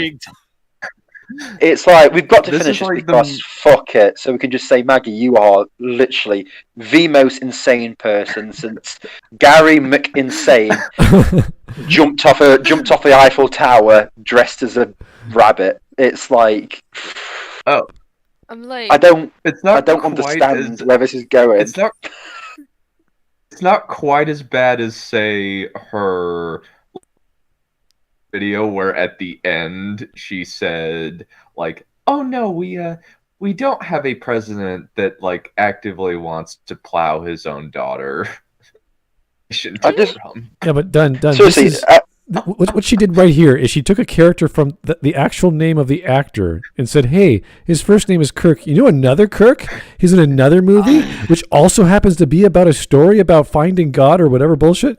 Yeah, let's talk about that now. Like that's how crazy. But Kirk's also in 6 other Star Trek movies that don't involve God. How about them? Do you know what I mean? This is why you don't watch female YouTubers. Okay, you don't watch the streamers. You don't watch the YouTubers. You just don't watch any of the ladies at all. Seriously, unless there's a scene in Saving Christmas where Kirk Cameron falls from a bridge and dies, I don't think And he's fighting Malcolm McDowell. Yeah, that's exactly what. Unless Kirk Cameron punches Malcolm McDowell in the face in Saving Christmas, I'm not seeing the connection. Oh boy. While young Santa and McCoy are awestruck by the spectacle, Kirk realizes that it's an odd request from a deity. Excuse me. Did she say young Santa? Yeah, young Santa young for Cyborg, because she's not actually watched the fucking movie. She's just found this clip on YouTube. Yeah. Okay. She looked up Star Trek Kirk God, and that's what she found. Yeah, that's what she Googled it. Oh, yeah. God, this is getting really annoying. What does God need with a starship? Yeah, what does God need with a starship? Okay, right, I'll admit that is a good line. It's a bad movie, but it is a good line. But what does that have to do with saving Christmas? Fudge, Christmas cards, and more hot chocolate. What? I really like Christmas. Okay, hot chocolate. Great memories evolved around Christmas. And no, you don't. Your family hates you. You don't. No one enjoys Christmas with you. I get to go home and spend with my family, and I look forward to it every year. This script was really hard to write. Oh, it's so hard. This script was really hard to write. It was hard to write. Bring up some really hard to write. She had to take a lot of pills, and then she had to actually type and then think about things that required pills, and then she ran out of pills. She's gonna bring some crocodile tears. Oh, Smud, is she gonna say? Is she gonna say like saving Christmas? My brain was hiding things so my heart could take it. Like, what's his name said yesterday? Because for God's sake, this is getting to. I'm actually rubbing my temples right now because my brain is hurting. I just... Okay. Wow. All you do, you go to a bar, when the bars are open, you buy a drink for a girl, and you just listen to her for about 10 minutes and see how far she goes with ideas that connect to each other, and you'll just have a similar experience. Yeah. So it's nothing new. It's nothing new to me. Yeah. So... Yeah, no, Spud, yeah, 100% agree with you. Right. It is this is literally the point where on a night out, you're talking to a girl who you think, a few more drinks, I might take her home. Then she starts talking about politics, and you're like, oh no, I'm gonna get a takeaway. And you ever consider they bring it up to get you to not bring them home? Ew. Ew. That's why I always try to fucking work it. Hey. That this is how some people have chosen to use their bathroom. limited time here on Earth by scamming people out of their life savings. Yes, using people your do that. creative energy to make the For most centuries. cynical Christmas movie that there's ever been. Yeah, we're hiding from you. Just kind of sucks. Yeah. And this video was also really hard to imagine write doing because something, a few weeks scamming ago, people, my but grandma like Maggie. died. And I love her a lot. Fuck and she's off! always Well, seriously, I know who I am today, and no, I don't care. No, I don't care. Sorry, no. What has this got to? No. Right? Sorry, your grandma died. Right? Really sorry. I don't care. What? Why saving? What? Don't do the review then. If it was really hard. I mean, review is a generous. Generous term. This is what this is. This is so disingenuous. Very This generous. makes me mad. Wait, your grandma died, so you thought you'd spend time talking about ancient Iraqi artifacts, dystopian stuff, and Trump. Okay, wonderful. She obviously meant a lot to. I thought the video was going to be like, here's the movie and here's how it goes against the real meaning of Christmas and stuff, but it's just like all these tangents going nowhere. Well, one thing you don't do in any sort of objective, critical thinking essay or analysis of something is bring up your personal life. And also, don't forget that she's an actress. She's a professional actress. Yeah. Mm-hmm. This is why Shakespeare never hired women. This is exactly why. This is like me saying, oh, the reason why I don't like Maggie Mae Fish's videos is because I went through a really bad breakup, and then, it like caused a lot of hassle between me, my ex-partner, my son, and it made me really sad. It was really difficult. No, I don't know. You don't say that sort of stuff. You just talk about the movie, the points of the movie, and you just stick to... I don't. After this. Here's Roan Harushan. Thanks again. Looks, guys, crack is a hell of a drug. It's not even crack. If only. This ain't crack. This is fucking liberal arts. This is like alpha. This is like Chad crack. This is whatever she's on. This is like whatever she's on is bitch slapping all the virgin drugs out of the way. I don't. He makes heroin his bitch. That's the crack she's on. Yeah. Well, the last 2 minutes are usually craziest, so I don't know if that's going to be she's going to sell something or she's going to thank her. Yeah, let's subscribers. And she went this whole tribe about the movies being a shill to Liberty University, and then she's going to shill. We have to watch this now. Yeah. Yeah, she's going to shill her own stuff. Let's just quickly get through this. And she's given me all these memories that mean so much more to me now because disingenuous I won't have any more. They're the only ones I'll ever get. I miss her sense of humor. That's fine. She was might be the funniest person that I knew. And she always knew exactly what to laugh at. She has such a sense of. You notice the way she's zoomed in slightly so that it's more quote unquote intimate. And it wasn't the presents that I gave her for Christmas. I don't want to say mean things because it's probably terrible. But this just well, that's the point. That's the point of having it in the video. So that, I don't want to say mean things. Well, this is good. This is actually good. This makes me angry, but I don't want to say exactly how angry this is making me. It feels very manipulative. Well, this is manipulative. You're being manipulative, bitch, Maggie. What the fuck is this doing in here? Right. Oh my god, don't try those women tears on me. I fucking see through it. I know what you're doing. I do this bullshit too. Yes. Like she makes emotion for a living. My eyes. But this is in stark opposite to the message supposedly that Kirk Cameron is giving us. And she's saying, no, it's not about material things. Christmas is about this for me and my family. And my grandma died, and I miss her because of that. And that's what I want to do is think about her. So this could have been a much shorter video. Yeah, like she could have just started with that. You know what? My grandmother died, and I think about her, and that's where I think. I don't think about the material things, but here's Kirk Cameron thinking about material things. Mm-hmm. So be, okay. This could have been literally a 2-minute video. Yeah, you'd be like, I gotcha. I see it. Could you actually have use this as event, like someone says, go into the video and then talk about the movie and not spent the last couple of minutes talking about utter batshit insane things that have nothing to do with the movie. The edge of all this, question, controversial information that. By the way, Dunn, don't answer the question. Just for everyone else here who's not seen the movie, do you think Kirk Cameron changes his brother's view on stuff with things? Because I don't know what happens after in the story of this movie. Yeah, we don't know yet. I don't know the plot. I don't know the characters. All I know it's Kirk Cameron and his brother. What's his brother-in-law's name? What is the actual plot? What is the Christian? His name is Christian. His name is Chris. His name is Christian. Yes. Everyone involved in Saving Christmas and also his Maggie Mae Fish video can go to hell. I'm done with it. This is. Yeah, I have that same opinion. I think don't this like is Kirk Cameron. I think he's an asshole. I think that Kirk Cameron is probably going to go to hell. Oh dear. In many respects, because he's a crazy man. We will dab on his grave as he journeys down to hell. I think this is a British thing. Everyone just hates Maggie Mae Fish. If you're born in the UK, it just sort of works out that way. Oh no! Oh yeah. So Maggie Mae Fish and Harry Potter is all we hate. There you go. That's it. Chocolate like and ornaments Shiny and ham is terrified and of this woman. Meats. There's a thing that and he other doesn't materialist seem particularly concerned with, and it's the people sitting at the table around him.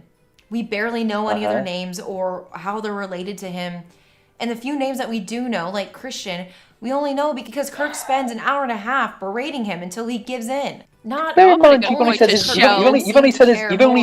name of that character at this point in your review. But you also don't see any homemade crafts. She said it earlier. She said that earlier. Multiple children attending this. See, here's the problem because he's called Christian. I thought she meant he was just He was just a Christian. Not have made my grams happier in her. No, she did. She definitely said it was. No. All right. So see, I missaid. I thought she just said. She thought she said his brother-in-law is a Christian. I didn't realize his brother-in-law. She was talking about how people weren't.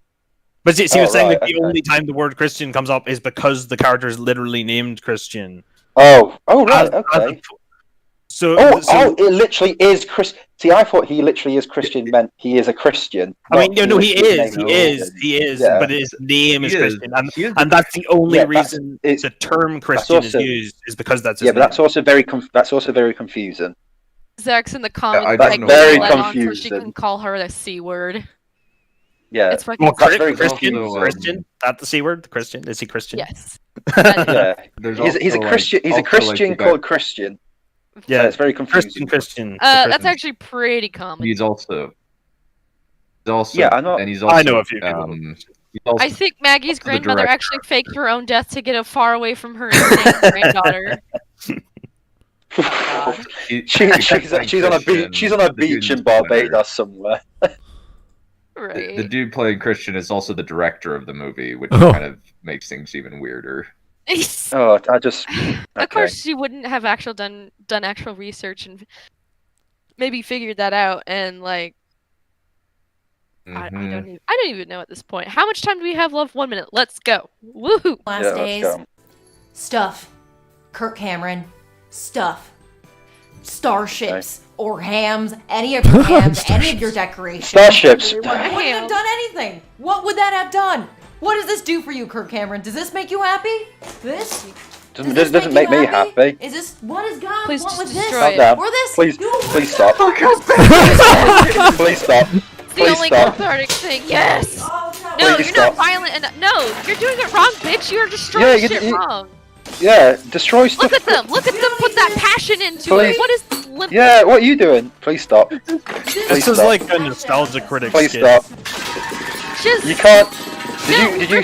She failed to pull off. She failed to pull off the. Oh my God. You're such a milquetoast little bitch. Put some fucking passion into it, hun. What is this? Flip my table right now. I am a little drunk. I will destroy my property for the gag, and you can't even thoroughly destroy that fucking mantle properly. Oh my God. I will shut up. Yeah. So about saying Christmas. Oh boy. Also, if you see your name on here, anyone who watches in the future, go to hell as well, because you give her the ability to do stuff like this. I'm shaking my fist. I'm like Shirley Smith, Super Kate, Anton North. Damn you all. Wait, Tommy was a stop. That was so uncathartic. If she at least had destroyed that in a cathartic way, the reason why I was saying please stop. Yeah, the reason why I was saying please stop was because it was just so cringeworthy. It's like please stop. This is like. It's like if you ever work in a shop and you see a fat guy trying to like knock over the aisles. You're like, please just stop. Right. This is embarrassing yourself. Not enough commitment to the bit. Yeah, I know. She's a fucking actress and she can't commit wholeheartedly to destroying 4 hours something to get through that wasn't wow. It's just cardboard. It's not like you don't have to be gentle. Yeah, no. She struggled to take the candy cane off of the sellotape actually, cardboard. That reminds me of that was some performance art some vegan did, and like Sargon did a voice over it, and she was struggling using a can opener to get the SpaghettiOs open for her to like rub it all over her. All right. I think that was our monthly fill of Maggie Mae Fish. Thanks, guys, for tuning in. That took 3 hours. I was not expecting this to be 3 hours. Well, I mean, she had her moments, and well, the thing is, she started off as in like the lesser of two insane. Then she ended up being more insane than Kirk Cameron. That takes some skill, because at this point in time, all I know is Kirk Cameron likes materialism. Maggie Mae Fish just likes. I don't know. She mentioned She mentioned Captain Kirk. She mentioned Captain Kirk. Where does that come from? Zach sent me something. I'll call her a cunt in front of her dead grandma Lamo. Fuck. we all know Zach would do that. Yeah, right. But yeah, you can't take her seriously. No way can anyone who even people who subscribe to her must be doing it as a joke. Because there's no way you can watch her reviews or her videos. No, they're of the same thing she is. You know, she goes on and say there's anything other people's cults, and she has one of her own. And no, fuck off. You're not that smart. You're not trying hard enough.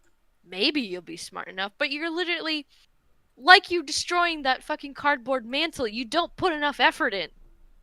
You know, go all the way or don't go at all, Maggie. You half-ass bitch.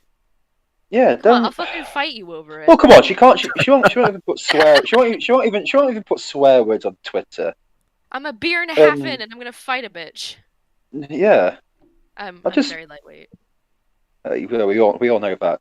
See that? Hey. We Oh all wait, know I'm supposed to that. do the score later. Whoopsies. All right. Well, I gotta get going to movie night, and we gotta get watching some crazy. Oh, what's movie night? Well, you guys voted. It was Terminator Genesis, so that's our bad movie night movie to watch. Wow. And yeah, fun times. So we got to get going with that. I got to get recording. So thanks, guys, for tuning in. We appreciate everyone on the panel for sitting through this. I know it's not for everyone, but I think Dunn and I have built up an immunity and expectations of absolute. Well, I thought I'd built up a bit of an immunity to watching RoboCop and Cats, but it was just the shotgun's worth of crazy that just happened in like a couple of seconds. I just couldn't. It's amazing beyond belief. It affects everyone differently. Yeah, so you have to watch it with her, and don't keep your logical left side of your brain, working functionally. I mean, you're gonna hurt yourself. Whoever brings up 9/11 with baby Christmas? Come on. I have a channel. I have 4 videos. Gotta link me too. I have one video that, I have a couple of other videos, but I have one video, and it's just like a mashup of Korn, Freak on a Leash, and Mbop. Yeah, I have two videos, and one of those is a FIFA football fail, and then me walking in the park. So don't ever subscribe to me. I'm terrible at making videos. Okay. I'm drawing an omnipunk robot police unicorn that's angry. Yeah, go watch that. Okay, well, if you guys want to check out their YouTube video, I don't have a link to their channels, but you could definitely search their usernames at YouTube. Setter, is it Ceddar? Yeah. Is that how you spell it? Ceddar. Okay. Setter. That's how it's spelled. Okay, and Dollface, is that the same as yours? Yeah, it's just Dollface. Okay. I don't know if that's going to be popular, or there's a whole bunch of all the other Dollfaces out there, but maybe. I don't know. And if you look up Mbop by Korn, the video will come up. Oh, okay. Yeah. And we have Lord Captain Commander Dunn, and you know him because he has his own channel as well. So, and Hawk is... Hawk is... whatever Hawk. Hawk is Hawk, yes. That's... Hawk is whoever all over. Hawk is. Sarcastic Hawk is all over YouTube, so you can't really find him very easily, but he's there. He's definitely there. He's there. I'm definitely there. Okay. So good night, everyone. Thanks for tuning in. Keep the suggestions coming. I'm going to clear out the voting. Well, actually, no, there was no voting. This was done just because Dunn wanted it. So, yeah. This is Dunn's fault. How dare you, Dunn? This is all Dunn's fault. This is where we put. This is where we put pool balls into like socks and like beat him up after the string's finished. That's right. We're putting this through it. So watching Terminator Genesis. Chill sloppy seconds. So... Oh no. No. We'll chill. I'm watching Terminator Genesis, so I guess that's that should be all right. All right. So good night, everyone. Come to the Discord. Vote on the next thing we'll be covering in Smudcast. And if you want to come on, be sure to be available between 5 o'clock mostly on weekdays. I'm usually available. That's when we start. And I will message you in the casual section of the Smud Boy Discord and say hello to me, and I'll say hello to you. All right? All right. So good night. Okay.